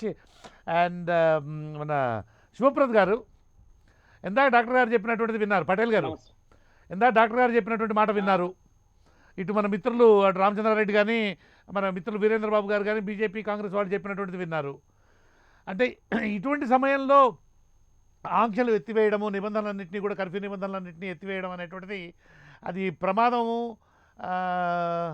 అది మనం కష్టాలని సమస్యల్ని ఆహ్వానించినట్లు అవుతుందేమో అనేటువంటి భావన ఉంది, వ్యక్తమవుతుంది, అనేక చోట్ల కూడా వ్యక్తమవుతోంది ఈ విధమైన. మరి దీని మీద ఎలా కృష్ణమోహన్ గారు సార్ చెప్పండి. మనము ఈ రోజు లాక్డౌన్ పెట్టుకున్నా గానీ ఆంక్షలు పెట్టుకున్నా గానీ ఎన్ని రోజులని పెట్టుకునేటటువంటిది లేదు. డాక్టర్ గారు కూడా చెప్పింది ఏంటంటే విజయభాస్కర్ గారు చెప్పింది స్వయం నియంత్రణ ఉండాలి, స్వయం ఎవరిది వాళ్ళు సెల్ఫ్ కంట్రోల్ ఉండాలి. మాస్క్ వేసుకోవాలని చెప్పేసి, లేకపోతే శానిటైజ్ చేసుకోవాలని, చేతులు కడుక్కోవాలని, ఇవన్నీ కూడా ప్రపంచం మొత్తం కూడా చెప్పింది. ప్రతి ఒక్కరికి తెలియదని ఎవరు భావించలేరు. నిర్లక్ష్యం ఉంటేనే వాళ్ళు చేసుకుంటలేరు, మాస్క్ పెట్టుకుంటలేరు. కానీ తెలియకుండా మాత్రం ఇగ్నోరెన్స్ లేదని చెప్తున్నాం. ఇగ్నోరెన్స్ లేదు, కేవలం వాళ్ళ నెగ్లిజెన్స్ ఉంటే ఉంటది తప్ప ఈ రోజు ప్రజలందరూ కూడా చైతన్యవంతం ఉన్నారు. మిత్రులు బీజేపీ మిత్రులు చెప్తున్నట్టు ఆ బోర్డులు పెట్టాలి, బోర్డు ప్రపంచం అంతా కూడా కరోనా తెరవని వ్యక్తులు లేరు. కరోనా ఏ విధంగా సోకుతుందో తెలుసు, ఎట్లా చనిపోతున్నారో చూస్తున్నారో అన్ని తెలుసు. ప్రపంచంలో ఏం జరుగుతుందో ప్రతి ఒక్కరికి తెలుసు కరోనా. అయితే ఈ రోజు మొత్తం కూడా ఎవరు చెప్పినా తెలుసు కాబట్టి మనం అన్ని ఆంక్షలన్నింటినీ కూడా ఎత్తేసి స్కూళ్ళు కాలేజీలు తెరిచేసి మాల్స్ షాపులు హోటళ్ళు పబ్బులు బార్లు అన్ని తెరిచేసి ప్రజలని వల్నరబుల్ సిచ్యువేషన్లోకి నెడదామా? అది కరెక్టేనా? కృష్ణమోహన్ గారు, మనము మార్చిల ఈ ప్రతిపక్షాలు ఆరోపణలు అనేది సహజం. ఎందుకంటే మార్చిల స్కూళ్ళు రీఓపెన్ చేసిన స్కూళ్ళు క్లోజ్ చేస్తే ఎడ్యుకేషన్ ఇన్స్టిట్యూట్స్ అన్ని కూడా క్లోజ్ చేయాలని చెప్పేసి మొన్న మార్చిలో ప్రభుత్వం నిర్ణయం తీసుకుంటే మొత్తం కూడా ఎందుకు ఆ క్లబ్బులు నడిచినప్పుడు విద్యాలయాలు ఎందుకు బంద్ చేస్తారని చెప్పినటువంటి వాళ్ళు చాలా మంది మిత్రులు, నేను కూడా డిబేట్ లో ఉన్నాం, చాలా డిబేట్లు పాల్గొన్నాం. స్కూళ్ళని ఎందుకు క్లోజ్ చేసిరని అడిగినటువంటి ప్రతిపక్షాలు ఉన్నాయి. ఈ రోజు ప్రతిపక్షాల మాటలతో పోవడం కాకుండా ఈ రోజు ప్రభుత్వంగా ముఖ్యమంత్రి కేసీఆర్ గారు క్యాబినెట్ మీటింగ్ కన్నా ముందే అక్కడ ఉన్న హెల్త్ డిపార్ట్మెంట్ కి సంబంధించినటువంటి ప్రముఖులు మొత్తం కూడా హెల్త్ డిపార్ట్మెంట్ సెక్రటరీ కావచ్చు, హెల్త్ దానికి మెడికల్ ఎడ్యుకేషన్ సంబంధించినటువంటి వాళ్ళు కావచ్చు, చైర్మన్ కావచ్చు, అందరు కూడా కూర్చొని మొత్తం తెలంగాణలో ఉన్నటువంటి పరిస్థితులను మొత్తం కూడా అవగాహన చేసుకున్న తర్వాతనే అన్లాక్ చేసుకోవడం జరిగింది. ఈ రోజు మీరు మొత్తం గేట్లు మొత్తం ఎత్తేసారు పటేల్ గారు, మీరు గేట్లు మొత్తం ఎత్తిపారేశారు. ఇది ఇప్పుడు మొదటి విడత కన్నా రెండో విడత కన్నా కూడా ఈ మూడో విడతగా వచ్చేటువంటి ఈ డెల్టా అనేటువంటి వైరస్ ఏదైతే వర్షన్ ఆఫ్ ది కరోనా అనేటువంటిది ఉందో అది దానికన్నా కూడా ఈ 2 విడతల కన్నా కూడా ఎక్కువ ప్రమాదకరమైంది అని ఇందాక డాక్టర్ గారు కూడా చెప్పారు. మరి అటువంటి పరిస్థితులలో ఇంకా ఎక్కువ ప్రమాదం ఉన్నప్పుడు మీరు పూర్తిగా ఆంక్షలన్నీ తీసేసి లాక్డౌన్ అన్ని కూడా తీసేయడం వల్ల, ఎందుకంటే మన పక్కనే ఉన్నటువంటి మహారాష్ట్రలో ఆంక్షలు కొనసాగుతున్నాయి, కర్ణాటకలో కొద్దిపాటి రిలాక్సేషన్ ఇచ్చిన కర్ణాటకలో కొనసాగుతున్నాయి, ఆంధ్రప్రదేశ్లో కూడా కొనసాగుతూ ఉన్నాయి. సో ఇలాంటప్పుడు ఇలా చేయడం అనేటువంటిది అంటే ప్రజల ఆరోగ్యాన్ని ప్రజల ప్రాణాలని పణంగా పెట్టడం కాదా అని ఇబ్బంది కదా. ప్రజలు ఎక్కువ సంఖ్యలో చనిపోయే ప్రమాదం లేదు. ఒక విషయం కృష్ణమోహన్ గారు, ముఖ్యమంత్రి కేసీఆర్ గారు ఏ నిర్ణయం తీసుకున్నది తెలంగాణ ప్రజల ప్రయోజనాల కోసమే తీసుకోవడం జరుగుతుంది. గతంలో కూడా లాక్డౌన్ ఫస్ట్ ఫేజ్ లో లాక్డౌన్ స్టార్ట్ అయింది తెలంగాణ నుండి. ఒక్కొక్క విషయం క్రెడిట్స్ వదిలేసేయండి. ఇంకోటి ముఖ్యమంత్రి కేసీఆర్ ఏ నిర్ణయం తీసుకున్నా అది ప్రజల సంక్షేమం కోసమే అనేటువంటిది అట్లా తిరగేసి చెప్పకూడదు సార్. ఇప్పుడు ముఖ్యమంత్రి తీసుకున్నటువంటి మనం చర్చించుకోవాలి. ఈ రోజు మనం మొత్తం దేశవ్యాప్తంగా కంపేర్ చేసుకుందాం, కంపారిటివ్ స్టడీ చేయండి, దేశవ్యాప్తంగా చేసుకుందాం, పక్క రాష్ట్రాలతో కంపేర్ చేసుకుందాం. ఈ రోజు కేసులు చూసుకుంటే పక్క ఆంధ్రప్రదేశ్ లో 7,000 చిల్లర కేసులు రావడం జరిగింది, 15,000 కేసులు రావడం జరిగింది. డిశ్చార్జ్ అయింది మాత్రం కేవలం రికవర్ అయింది సగం మాత్రమే, రికవరీ 7,000. వాళ్ళు అక్కడ పరీక్షలు చేస్తున్నారు కాబట్టి అక్కడ ఆగండి పటేల్ గారు, వాళ్ళు పరీక్షలు చేస్తున్నారు కాబట్టి బయటపడుతున్నాయి. అసలు మనం పరీక్షలే చేయం కదా. డాక్టర్ గారు అదే పాయింట్ అవుట్ చేశారు, పరీక్షలే చేయనప్పుడు బయటపడేటువంటి అవకాశం ఎక్కడ? ఇది కృష్ణమోహన్ గారు మీరు చెప్తాను, నేను దాన్ని కూడా క్లారిఫికేషన్ ఇస్తా. ఆంధ్రప్రదేశ్ ప్రభుత్వం పరీక్షలు నిర్వహించింది, 55,000 మందికి పరీక్షలు నిర్వహిస్తే 15,000 మంది పాజిటివ్ వచ్చింది. తెలంగాణ ప్రభుత్వం 87,854 మందికి పరీక్షలు నిర్వహిస్తే 1,006 కేసులు రావడం జరిగింది. నిన్నటి కేసులు చెప్తున్నా. మొత్తం కూడా తెలంగాణలో ఇప్పటి వరకు పరీక్షలు నిర్వహించింది 1,75,25,000 మందికి పరీక్షలు నిర్వహించడం జరిగింది. ఇది దేశ సగటు కన్నా ఇంతకుముందు డాక్టర్ గారు చెప్తున్నట్టు 27 కోట్లు 30 కోట్లు దేశంలో నిర్వహిస్తే తెలంగాణ సగటు 48% మందికి టెస్టులు చేయడం జరిగింది.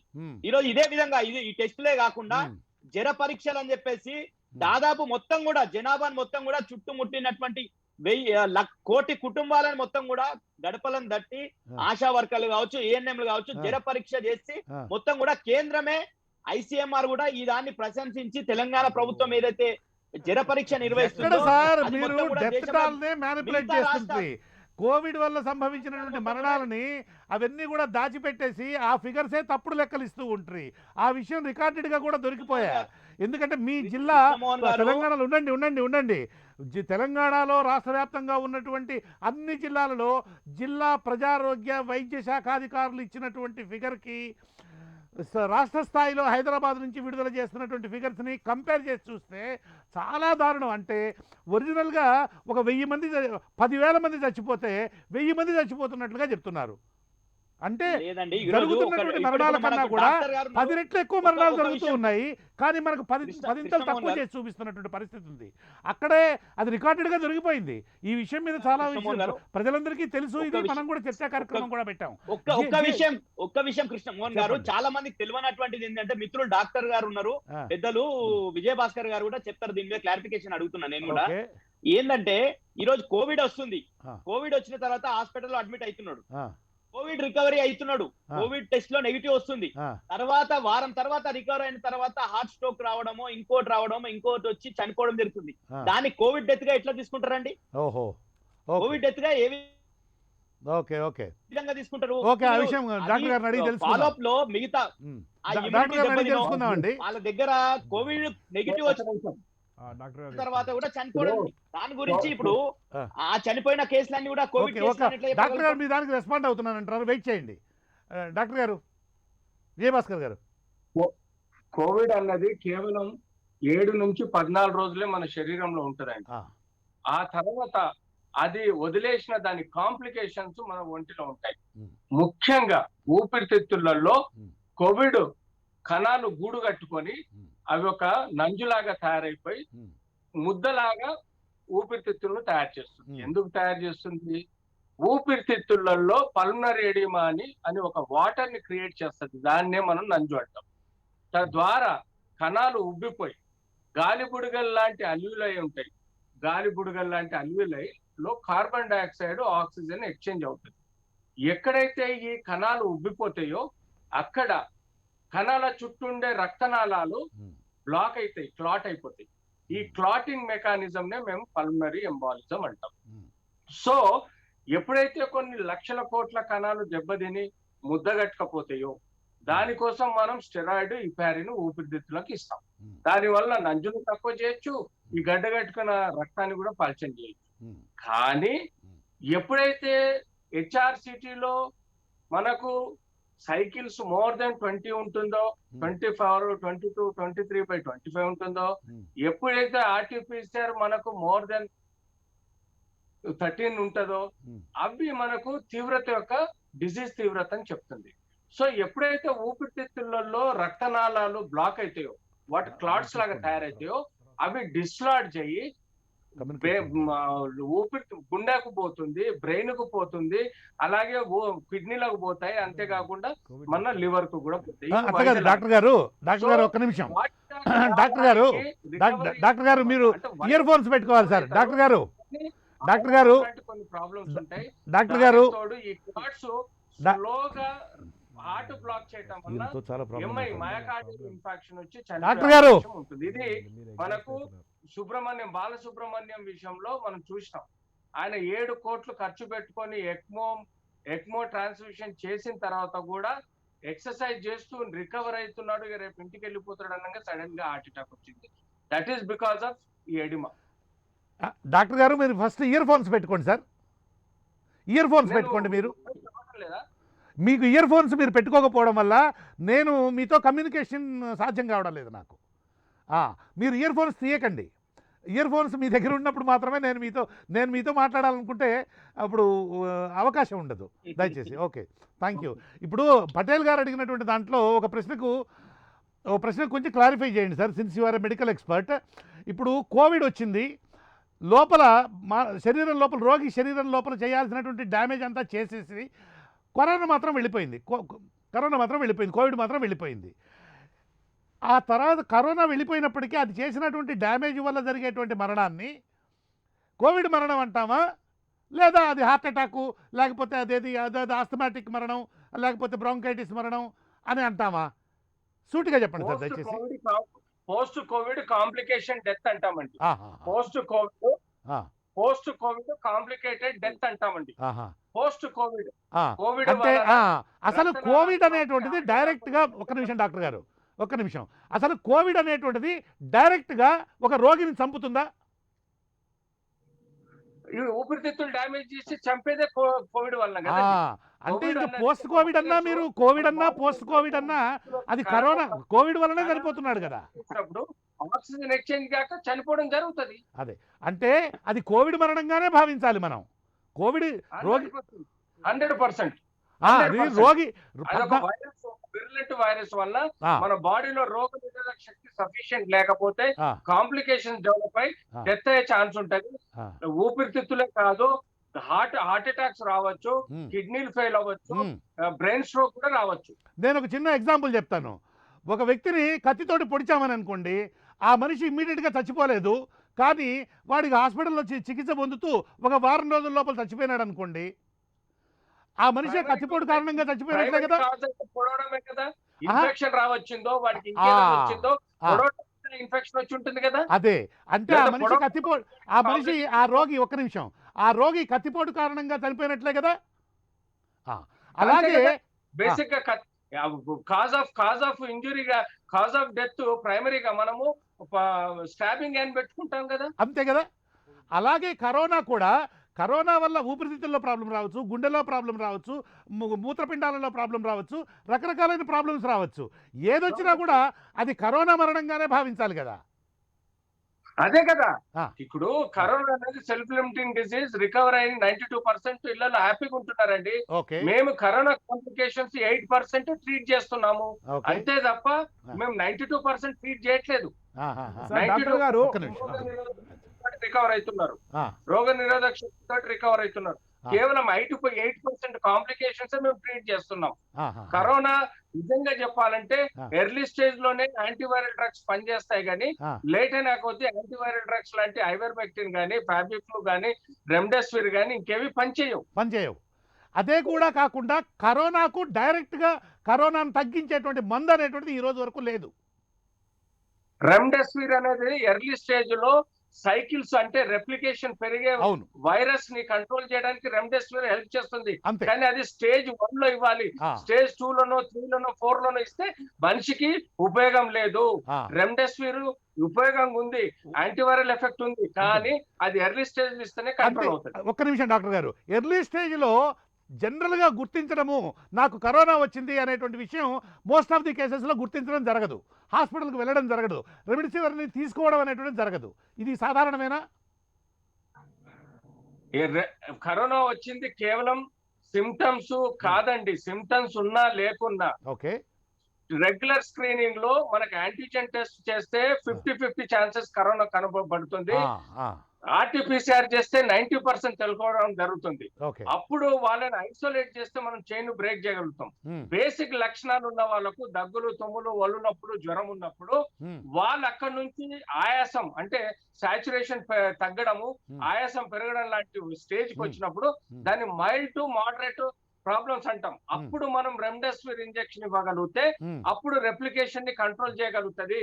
అది విత్ ఇన్ 3 to 7 days లోపలే కరోనా పాజిటివ్ అయిన విత్ ఇన్ 3 to 7 days లోపల ఈ రెమ్డెసివిర్ ఇవ్వటం వల్ల ఉపయోగం అని చెప్తున్నారు, కానీ రెమ్డెసివిర్ పనికిరాని డ్రగ్ అని కానీ ఎవరు చెప్పలేదు. అదే తొలి దశలో మాత్రమే అది ఉపయోగపడుతుంది తప్ప మన దశలో దాన్ని ఉపయోగించడం వల్ల రోగి యొక్క ఇమ్యూనిటీ సిస్టమ్ని కూడా దెబ్బకొడుతుంది అని కూడా చెప్తున్నారు. లేదు, లేట్ స్టేజ్ లో రెమ్డెసివిర్ వాడటం వల్ల ఉపయోగం లేదు, నిరుపయోగం. మేము కేవలం లేట్ అయిన కొద్ది complications steroid, heparin, tocilizumab, some times baricitinib, plasma therapy లాంటివి హెల్ప్ చేస్తాయి. బట్ రెమ్డెసివిర్ అనే ఇంజెక్షన్ ఎర్లీ స్టేజ్ లోనే హెల్ప్ చేస్తుంది. ఓకే, చెప్పండి డాక్టర్ గారు. ఇప్పుడు పోస్ట్ కోవిడ్ డెత్ అంటున్నారు కదా, డెత్ రిపోర్ట్ ఇప్పుడు అయితే పోస్ట్ మార్టం చేయట్లేదు. కోవిడ్ పేషెంట్ ఎవరైనా చనిపోతే పోస్ట్ మార్టం ఆల్మోస్ట్ ఇప్పుడు నవేడేస్ పోస్ట్ మార్టం చేయట్లేదు. కాబట్టి ఒకవేళ after Covid recovery maybe of heart failure, it's attacks in different heart కానీ లివర్ కానీ అంటున్నారు, lungs. So what will be the death report? It is a post Covid death. మేము primary data death ఎప్పుడైంది దాని cause తెలుసుకుంటాము. Cause ఎక్కడ initiate అయిందని తెలుసుకోవడానికి ఉంటుంది. ఏ డెత్ అయినా cardio pulmonary arrest primary to కోవిడా, ప్రైమరీ టు లివర్ డిసీజా, ప్రైమరీ టు కిడ్నీ డిసీజ్ అన్నది మనం కంపల్సరీ మెన్షన్ చేయాల్సి వస్తుంది. దాంట్లో కోవిడ్ అయితే మెన్షన్ చేస్తామా సార్? కోవిడ్ అని మెన్షన్ చేయాలి కదా. పోస్ట్ కోవిడ్ డెత్ అని చెప్తాం. అదే అంటున్నాను, cardio pulmonary arrest because of primarily Covid complication అని మెన్షన్ చేయాల్సి వస్తుంది. అంటే ఈయన పొలిటికల్ దీనికోసం అడిగినా, వేరే వాళ్ళు మామూలు విజ్ఞానం కోసం అడిగినా, అంటే కోవిడ్ వచ్చి రోగి శరీరం లోపల తీవ్రమైనటువంటి విధ్వంసం సృష్టించి ఆ తర్వాత అది వెళ్ళిపోయినప్పటికీ అది కోవిడ్ మరణమే అవుతుంది. ఆ రోగి చనిపోతే అది కోవిడ్ మరణమే అవుతుంది తప్ప ఆయన హార్ట్ అటాక్తో చచ్చిపోయినాడు, మూత్రపిండాల ప్రాబ్లంతో చచ్చిపోయినాడు, ఆస్తమాతో చచ్చిపోయినాడు అని అనటానికి వీల్లేదు. ఎందుకంటే ఆ రకమైనటువంటి సమస్యలను సృష్టించింది కరోనానే కాబట్టి. ఇందాక నేను చెప్పినట్టు ఎగ్జాంపుల్లో ఒక కత్తిపోటు కారణంగా ఇమ్మీడియట్గా ఒక వ్యక్తి చనిపోకపోవచ్చు, కానీ ఆ కత్తిపోటు వల్ల సెప్టిక్ అయ్యో, మరొక రకమైనటువంటి ఇంజరీ అయ్యో, మరొక గుండెలోకి దిగో, ఊపిరితిత్తుల్లోకి దిగో, కాలేయంలోకి దిగో, దేంట్లోకి దాన్ని దిగి ఆ అవయవం చెడిపోయి ఆ మనిషి చనిపోవచ్చు. అతను చనిపోయింది కత్తిపోటు వల్ల చనిపోయినాడని అంటాం. ఇమ్మీడియట్గా చనిపోకపోయి ఉండొచ్చు, రోగులు హాస్పిటల్లో చేరి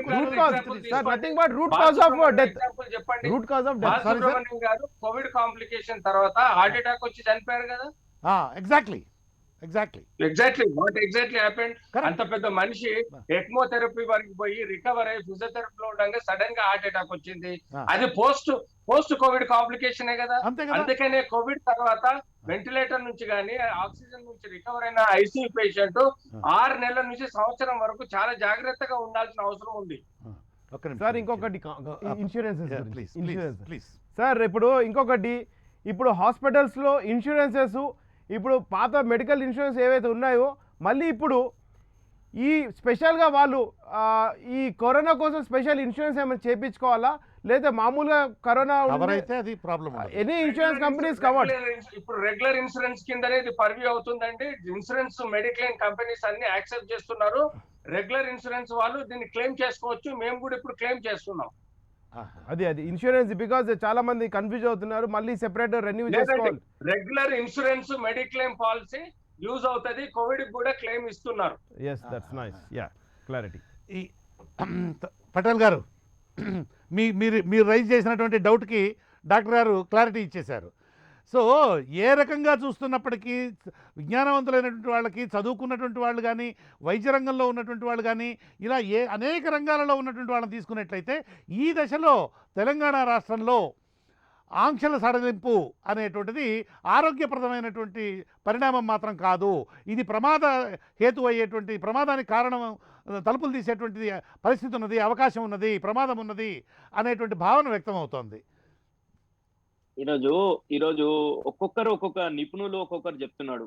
ఒక్కొక్కరు ఏమంటారు అంటే, కొంతమంది థర్డ్ వేవ్ అక్టోబర్ నవంబర్ లో వస్తుంది అంటారు, కొంతమంది డిసెంబర్ లో వస్తుంది అంటారు. నిన్న 6 నుండి 8 వారాలు అన్నాడు, 12 నుండి 16 వారాలు రావచ్చు అన్నాడు. లేదు, మీరు అలా డిస్టార్ట్ చేసే ప్రయత్నం చేయకండి, మీరు అలాగా వక్రీకరించే ప్రయత్నం చేయకండి. ఢిల్లీలోని భారత వైద్య విజ్ఞాన సంస్థ, ఒక్క నిమిషం వెయిట్ చేయండి. వెయిట్ పటేల్ గారు దయచేసి వెయిట్ చేయండి. ఢిల్లీలోని భారత వైద్య విజ్ఞాన సంస్థ అధిపతిగా ఉన్నటువంటి గులాటీ గారు ఆయన చెప్పింది 4 నుంచి 8 వారాల లోపల ఇండియాలో థర్డ్ వేవ్ ఆఫ్ కోవిడ్ రావడం అనేది అనివార్యం. ఇట్ ఈస్ ఇన్విటబుల్, తప్పదు, వచ్చి తీరుతుంది.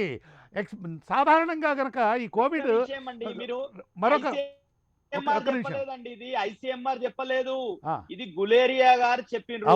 ఆయనే 3 స్టేట్మెంట్లు ఇచ్చిండు. అందులో లెటర్ లో 3 స్టేట్మెంట్స్ ఇచ్చిండు. 6 నుంచి 8 నెలలు రావచ్చు, లేకపోతే 12 నుండి 16 వారాలు రావచ్చు, ఇంకా వీలైతే 6 నుంచి 8 వారాల్లోనే రావచ్చు. ఒక్క నిమిషం పటేల్ గారు ఒక్క నిమిషం వెయిట్ చేయండి, ఒక్క నిమిషం వెయిట్ చేయండి.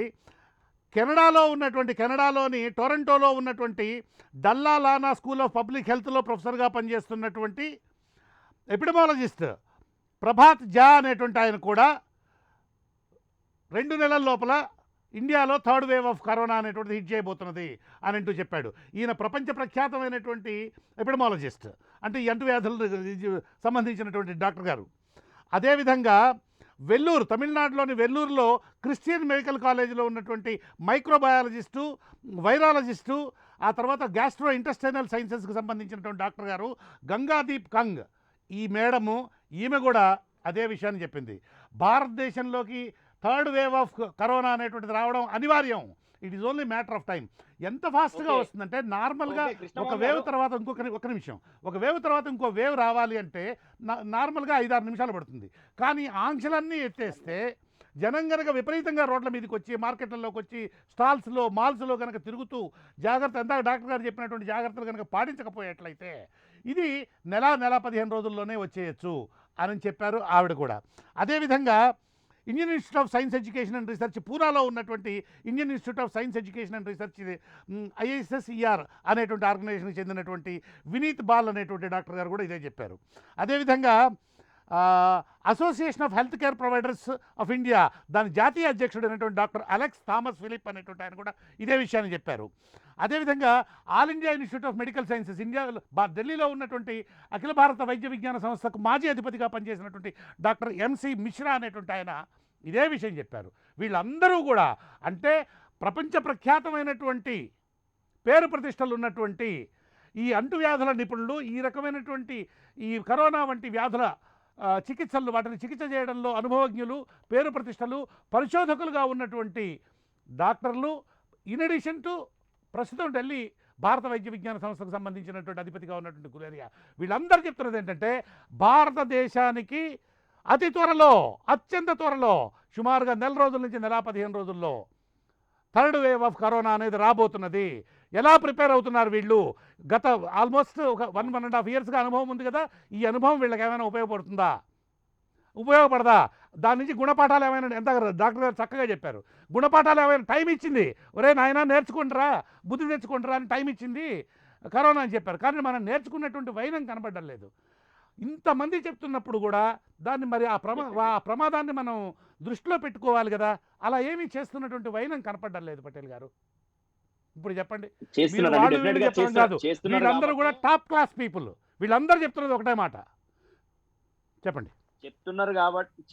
చేస్తున్నారు కాబట్టి తెలంగాణ ప్రభుత్వం తీసుకున్నటువంటి చర్యలు ఫస్ట్ వేవ్ తర్వాత వదిలేసేయండి, సెకండ్ వేవ్ వదిలేసేయండి, ఇప్పుడు థర్డ్ వేవ్ ముంగిట్లో ఉన్నాం మనం. ప్రిపరేటరీ ఏ విధంగా ప్రిపరేషన్ ఉంది దాని విషయంలో చెప్తున్నా కృష్ణమోహన్ గారు, మీరు కొంచెం టైం ఇవ్వాలి. ఎందుకంటే ప్రభుత్వం ఏం చేసింది, గతంలో ఏం చేసింది, ఫస్ట్ వేవ్ నుండి ఏం గుణపాఠం నేర్చుకుంటే ఆ విషయం చెప్తున్నా నేను. ఏంటంటే 19,000 బెడ్లు ఉంటే దాదాపు వాటిని 53,000 బెడ్లకు సంఖ్యను పెంచుకోవడం జరిగింది. గవర్నమెంట్ కావచ్చు, ప్రైవేట్ కావచ్చు, ఇవన్నీ కూడా ఆక్సిజన్ బెడ్లను సంఖ్యను పెంచుకోవడం జరిగింది. ఈ రోజు ఆక్సిజన్ సంబంధించి ప్లాంట్లను కూడా తెలంగాణ ప్రభుత్వం ఏర్పాటు చేసుకోబోతుంది. ఈ రోజు మొత్తం కూడా వ్యాక్సినేషన్ విషయంలో కూడా తెలంగాణ ప్రభుత్వం ఆ సూపర్ స్ప్రెడర్స్ అనే పదాన్ని, ఆ ఆలోచనని కల్పించింది తెలంగాణ ప్రభుత్వం. కాబట్టే ఈ రోజు లాక్డౌన్ మొత్తం కూడా వాళ్ళు ఎంతమంది వైద్య నిపుణులు చెప్పినా, ఎవరు చెప్పినా లాక్డౌన్ పరిష్కారం కాదు. దీనికి పరిష్కారం స్వయం నియంత్రణ, వ్యాక్సినేషన్ మాత్రమే. అంటే భారతదేశంలో నాకు కంప్లీట్ చేయనియండి. భారతదేశంలో ఇంకా పిల్లల మీద ట్రయల్స్ జరగలేదు. పిల్లల మీద ట్రయల్స్ జరగాల్సిన అవసరం ఉంది. పిల్లలకు దేశాల్లో 15 to 18 12 to 18 ఇయర్స్ సంబంధించినటువంటి పిల్లలకు కూడా వ్యాక్సినేషన్ ఇవ్వడం జరుగుతుంది అభివృద్ధి చెందినటువంటి దేశాల్లో. మన దేశంలో మాత్రం ఆ విధంగా ఇంకా ఆలోచన జరుగుతలేదు. కాబట్టే ఈ రోజు 18 నుండి పైబడినటువంటి వాళ్ళకి ఇవ్వడానికనే ఇప్పటికి ఇంకా నానా తంటలు 21st అంటే ఈ రోజు నుంచి స్టార్ట్ చేసుకునే పరిస్థితి ఉంది. కాబట్టి ఈ రోజు వ్యాక్సినేషన్ విషయంలో తెలంగాణ ప్రభుత్వం, ఈ రోజు రాష్ట్ర ప్రభుత్వం పరిధిలో లేదు వ్యాక్సినేషన్, మొత్తం కూడా కేంద్రమే చూస్తుంది. గతంలో కూడా ఈ ఎపిడెమిక్ డిసీజెస్ ఏవి వచ్చినా గానీ వ్యాక్సినేషన్ బాధ్యత మొత్తం కూడా కేంద్ర ప్రభుత్వమే తీసుకుంది. గతంలో కలరా కేసీఆర్ గారు 1000 కోట్లు 10,000 కోట్లు వెనక్కు తగ్గాల్సిన అవసరం లేదు అని అన్నారు కదా. 1000 కోట్లు 10,000 కోట్లు పెడతామన్నారు కదా. కృష్ణమోహన్ గారు, ప్రభుత్వం రెడీ ఉంది, ప్రభుత్వం వ్యాక్సినేషన్ ఇవ్వడం కోసం రెడీగా ఉంది. ఎన్ని వేల కోట్లైనా రెడీగా ఉన్నప్పటికీ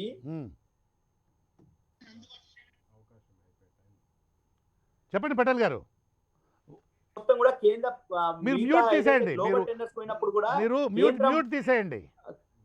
కేంద్రానికి సంబంధించే మేము వ్యాక్సినేషన్ ఇస్తామని జాన్సన్ అండ్ జాన్సన్ కావచ్చు, ఫైజర్ కావచ్చు, ఇవన్నీ కూడా చెప్పడం జరిగింది. Okay, thank you very much Patel గారు. థ్యాంక్ యూ డాక్టర్ గారు. మన మిత్రులు టీఆర్ఎస్ మిత్రులు చెప్పినటువంటి మాట విన్నారు కదా. అంటే ప్రభుత్వం అనేటువంటిది దీనికి పూర్తిగా ప్రిపేర్ అయ్యి ఉన్నది. ఆక్సిజన్ సిలిండర్స్ ఫ్యాక్టరీలు నెలకొల్పాలనేటువంటి ఆలోచన చేస్తూ ఉన్నది. బెడ్ సంఖ్య 13,000 నుంచి 53,000కి అని అంటూ ఒక లెక్కలు చెప్పుకొచ్చారు కదా. ఒక మెడికల్ ఎక్స్పర్ట్గా మీకున్నటువంటి అనుభవంతో మీరు దాని మీద కామెంట్ చేయండి సార్. ప్రాక్టికల్ గా మళ్ళీ నేను చెప్పాల్సి వస్తుంది. మనకు test tracing isolation important, vaccination important. ఇప్పట్లో సభలు పబ్బులు క్లబ్లు ఓపెన్ చేయకపోవడం ఇంపార్టెంట్. అంతేకాకుండా పిల్లలకు ఆల్రెడీ కోవాక్సిన్ ది మన దగ్గర 6 ఇన్స్టిట్యూషన్స్ లో క్లినికల్ ట్రయల్స్ అవుతున్నాయి. త్వరలోనే పిల్లలకు కూడా 12 to 18, 6 to 12, 2 to 6 ఏజ్ లోపల వ్యాక్సిన్ ట్రయల్స్ జరుగుతున్నాయి. తప్పకుండా త్వరలోనే మన ఇండియాలో కూడా పిల్లల కోసం వ్యాక్సిన్ వస్తుంది. అమెరికాలో ఆల్రెడీ క్లినికల్ ట్రయల్స్ కంప్లీషన్ లో ఉన్నాయి పిల్లలకి ఇవ్వడం. ఏది ఏమైనా మనకు కనీసము 4 కోట్ల మందికి 50,000 బెడ్లు తెలంగాణ స్టేట్ లో సమాయత్తం అవ్వాలి. 20,000 బెడ్లకు ఆక్సిజన్ సరఫరా అందుబాటులో ఉండాలి. 2,000 బెడ్లు వెంటిలేటర్ సపోర్ట్ ఉండాలి. 5,000 బెడ్ ఎన్ఐవి మిషన్స్ అంటే బైపాప్, సిపాప్, ఐఫ్లో ఆక్సిజన్ ఉండాలి. అంతేకాకుండా బ్లాక్ మార్కెటింగ్ కాకుండా అన్ని డ్రగ్స్ మ్యానుఫ్యాక్చరింగ్ కంపెనీస్ నుంచి గవర్నమెంట్ కొనుగోలు చేసి గవర్నమెంటే డైరెక్ట్ ఆ ప్రైవేట్ హాస్పిటల్ కానీ గవర్నమెంట్ హాస్పిటల్ కు సప్లై చేయాలి. ఆక్సిజన్ కూడా ఆక్సిజన్ కంపెనీస్ అన్ని గవర్నమెంట్ టేక్ ఓవర్ చేసి ప్రతి సిలిండర్ ఎక్కడైతే పేషెంట్ ప్రైవేట్ లో కానీ గవర్నమెంట్ లో అడ్మిట్ అయ్యాడో వాళ్ళకి డైరెక్ట్ సప్లై చేయాలి. తద్వారా మనకు బ్లాక్ మార్కెటింగ్ కాకపోతే ఆ కార్పొరేట్ హాస్పిటల్లో మీరు ఏదైతే చెప్పారో అధిక ధరలు లేకుండా కంట్రోల్ చేయొచ్చు. మన దగ్గర హెల్త్ వర్కర్స్ తక్కువ ఉన్నారు. హెల్త్ వర్కర్స్ ని ముందు ఎమర్జెన్సీ ఫుట్ మార్క్ లో పిల్లల్ని పిలిచి వాళ్ళకి ట్రైనింగ్ ఇచ్చి కనీసం ఒక 10,000 మందికి మనము extra medical training, skill development ఇచ్చి వాళ్ళని సమాయత్తం చేయాలి. ఫ్యూచర్ లో వచ్చే మెడికల్ డిజాస్టర్ ను మనం కంట్రోల్ చేయాలంటే 3% బడ్జెట్ సరిపోదు. 8 నుంచి 10% బడ్జెట్ మనం కేటాయిస్తే గానీ మనం మన దాన్ని డెవలప్ చేసుకోలేము. యూకే లో నేషనల్ హాస్పిటల్స్ కు వాళ్ళు 12 నుంచి 15% బడ్జెట్ కేటాయిస్తారు. మనం కేవలం 3%. ఆ 3% శాలరీస్ కును డ్రగ్స్ కు పనికి రావటం లేదు, సరిపోవటం లేదు. ఇన్ఫ్రాస్ట్రక్చర్ డెవలప్ చేయాల్సిన అవసరం ఉంది. మెడికల్ టెక్నాలజీ డెవలప్ చేయాల్సిన అవసరం ఉంది. ఇండస్ట్రియలిస్టులతోటి మీటింగ్ పెట్టేసి ఎంత తొందరగా వీలైతే అంత తొందరగా మెడికల్ గ్యాడ్జెట్స్ మన హైదరాబాద్ లోనే మెడికల్ హబ్ అని హైదరాబాద్ లో తయారు చేసి అందరికి అందుబాటులో వచ్చి వచ్చేటట్టు చూడాలి. పల్స్ ఆక్సిమీటర్ 800 కాదు, చైనాలో 200 రూపాయలకు అమ్మే పల్స్ ఆక్సిమీటర్ ఇక్కడ 1000 నుంచి 2,500కు అమ్ముతున్నారు. పల్స్ ఆక్సిమీటర్ మ్యానుఫ్యాక్చరింగ్ సిస్టమ్ పెట్టాలి. ఇవన్నీ బేసిక్ ఆక్సిజన్ మెషిన్స్ గానీ, వెంటిలేటర్స్ గానీ, లేకపోతే ఎన్ఐవి మెషిన్స్ గానీ, డ్రగ్స్ గానీ ఇండియాలో అందులో హైదరాబాద్ లో హబ్ లో మనం డెవలప్ చేసి ఎమర్జెన్సీ ఫుడ్ ఫార్మింగ్ కింద అన్ని వెల్ఫేర్ యాక్టివిటీస్ కన్నా ఇప్పుడు మెడికల్ ఎమర్జెన్సీ ఇంపార్టెంట్ కాబట్టి దీని మీద కేటాయిస్తే బడ్జెట్ ప్రజలు హెల్త్ ఇస్ వెల్త్. ముందు మనుషులను మనం బతికించుకుందాం, తర్వాత మన దేశాన్ని మన రాష్ట్రాన్ని మనుషులు బతికించుకుంటారు. ఆ కాన్సెప్ట్ లేకుండా కేవలం ఇతరత్ర వెల్ఫేర్ యాక్టివిటీస్ లో ఖర్చు పెట్టి హెల్త్ ఖర్చు పెట్టకపోతే రేపు శవాల గుట్టాలు తయారైతే మన రాష్ట్రము ఎంత డెవలప్ అయినా లాభం లేని విధంగా ఉంటుంది. Prevent the disease, prevention is better than treatment. విపత్తుకు ఖర్చు పెట్టే కన్నా విపత్తుకు ముందు ఏదైతే జాగ్రత్తలు తీసుకోవాలో దానికి ఖర్చు పెట్టండి. టెస్ట్ ట్రేసింగ్ ఐసోలేషన్ జాగ్రత్తగా చేయండి. ఇంటింటికి మూత్రం టెస్ట్ చేసుకున్నట్టుగా కరోనా టెస్ట్ చేసుకునే విధంగా కిట్స్ ఉన్నాయి. ఇంట్లో నలుగురు ఉంటే నలుగురికి 4 కిట్స్ ఇవ్వండి. సెల్ఫ్ డిటెక్ట్ చేసుకొని ఆరోగ్య సేతు యాప్ లో అప్లోడ్ చేయమండి. ఇప్పుడు డాక్టర్స్ ఉన్నారు 4,000 నుంచి 10. ఇప్పుడు మన తెలంగాణలో దాదాపుగా 15,000 నుంచి 20,000 డాక్టర్లు ఉన్నారు. ఒక్కొక్క డాక్టర్ కి వాళ్ళు పనిచేసే ప్రాంతంలో 2,000 నుంచి 5,000 మందిని టెస్ట్ ట్రేసింగ్ చేసి వాళ్ళ క్లినికల్ కండిషన్స్ ఫాలోఅప్ చేసే విధంగా, ట్రీట్మెంట్ చేసే విధంగా ఒక్కొక్క డాక్టర్ అప్పచెప్పండి. దానికి బడ్జెట్ కేటాయించండి. ఇప్పుడు నేను ఇందిరా పార్క్ దగ్గర ప్రాక్టీస్ చేస్తున్నాను. నా చుట్టుపక్కల ఉన్న ఒక 5,000 పేషెంట్లను నాకు అప్పచెప్పండి. నేను ఆరోగ్య క్షేత్రంలో అప్లోడ్ చేస్తాను, వాళ్ళ హెల్త్ కేర్ తీసుకుంటాను. వాళ్ళకి బడ్జెట్ కేటాయించండి. తద్వారా మనం హెల్త్ ఇండియా చేయొచ్చు, హెల్త్ తెలంగాణ చేయొచ్చు. అంతేగాని మనము ప్రతిసారి ప్రజల్ని భయపెట్టడం మన డ్యూటీ కాదు. ప్రజల్ని ఎడ్యుకేట్ చేయడము, వాళ్ళని సమాయత్తం చేయడము, వాళ్ళు సెల్ఫ్ క్వారంటైన్ అయ్యే విధంగా కేర్ తీసుకోవడము, వాళ్ళని వాళ్ళు బాగు చేసుకునే విధంగా మనం బడ్జెట్ తో పాటు వాళ్ళని అవగాహన పరచాలి. భయపెట్టి పానిక్ చేయకూడదు. దానివల్ల ఎక్కువ డెత్స్ అయ్యే ప్రమాదం కూడా ఉంటుంది. Thank you so much doctor Vijay గారు. చాలా వివరంగా, విపులంగా, చాలా ఎడ్యుకేటివ్గా, అంటే అధికారంలో ఉన్నటువంటి కనీసం ఈ కార్యక్రమాన్ని అధికారంలో ఉన్నటువంటి పెద్దలు చూడాలని, వాళ్ళు దీనికి సంబంధించిన కొంచెం ఆలోచన చేయాలని. ఇక్కడ మన మిత్రులు బీజేపీ బాబు గారు ఉన్నారు. ఎందుకంటే సెంట్రల్ గవర్నమెంట్ కూడా ఈ విషయంలో చాలా దుర్మార్గమైనటువంటి పద్ధతిని అనుసరిస్తుంది. ఈ కంపెనీలతోటి ఒక వాటర్ బాటిల్కి ధరకి ఇచ్చేస్తామని చెప్పినటువంటి దాన్ని ముఖ్యమంత్రి మోడీ గారు వచ్చి వాళ్ళతో కలిసిన తర్వాత, ఫ్యాక్టరీ వాళ్ళతో కలిసిన తర్వాత కేంద్ర ప్రభుత్వానికి ఒక రేటు ఉన్నది, రాష్ట్ర ప్రభుత్వానికి ఒక రేటు ఉన్నది. ఇలాంటి కరోనా సమయంలో ఇలాంటి దుర్మార్గమైనటువంటి పద్ధతులు అనుసరించడం అనేటువంటిది కరెక్ట్ అయినటువంటి పద్ధతి కాదు. డాక్టర్ గారు చెప్పినట్లుగా దీనికి సంబంధించినటువంటి మొత్తమే గవర్నమెంట్ కనుక కొనుగోలు చేసి అవి ప్రజలకు అందుబాటులోకి తీసుకొచ్చేటువంటి ప్రయత్నం చేయాలి. అది కావాలనుకునేట్లయితే రాష్ట్ర ప్రభుత్వం, కేంద్ర ప్రభుత్వం వాటికి ఎదురుగి నిధులు ఇచ్చిపుచ్చుకోవడం అనేటువంటిది ఉంటుంది. కాబట్టి ఆ లెక్కలన్నీ ఆ తర్వాత చూసుకోవచ్చు. అంతే తప్ప ఇటువంటి ప్రయత్నాలు చేయడం అనేటువంటిది కరెక్ట్ అయినటువంటి విధానంగా కనపడడం లేదు. చెప్పండి సార్. మీరు ఒక వర్డ్ మాత్రం వెనుక తీసుకోవాల్సిన విషయం ఉంది. మీరైతే దుర్మార్గంగా అని అన్నారో అది అది వర్డ్ యూజ్ చేయాల్సిన విషయం కాదు. ఎందుకంటే అది చాలా పెద్ద పదం మీరు వాడారు. దుర్మార్గం కాదు, ప్రజలకి ఇప్పుడు ఫ్రీగా ఇస్తున్న వ్యాక్సినేషన్ కేంద్రం. మీరు అదొక్కటి గ్రహించాలి. మీరు ఒక్కటి గ్రహించాలి. అత్యున్నత న్యాయస్థానం మస్తు చెప్పింది మీ మీద. మీరు ముందల మీ సీఎం వ్యాక్సిన్ పటేల్ గారు దయచేసి ఆగండి. వ్యాక్సిన్ తీసుకున్నారా? ఎందుకు తీసుకోవట్లేదు ఆయన? పటేల్ గారు ఒక్క నిమిషం ఆయన మాట్లాడివ్వండి, మీకు అవకాశం ఇస్తాను. బాబు గారు బ్రదర్ ఒక్క నిమిషం. పటేల్ గారు ప్లీజ్ లిసన్ టు మీ.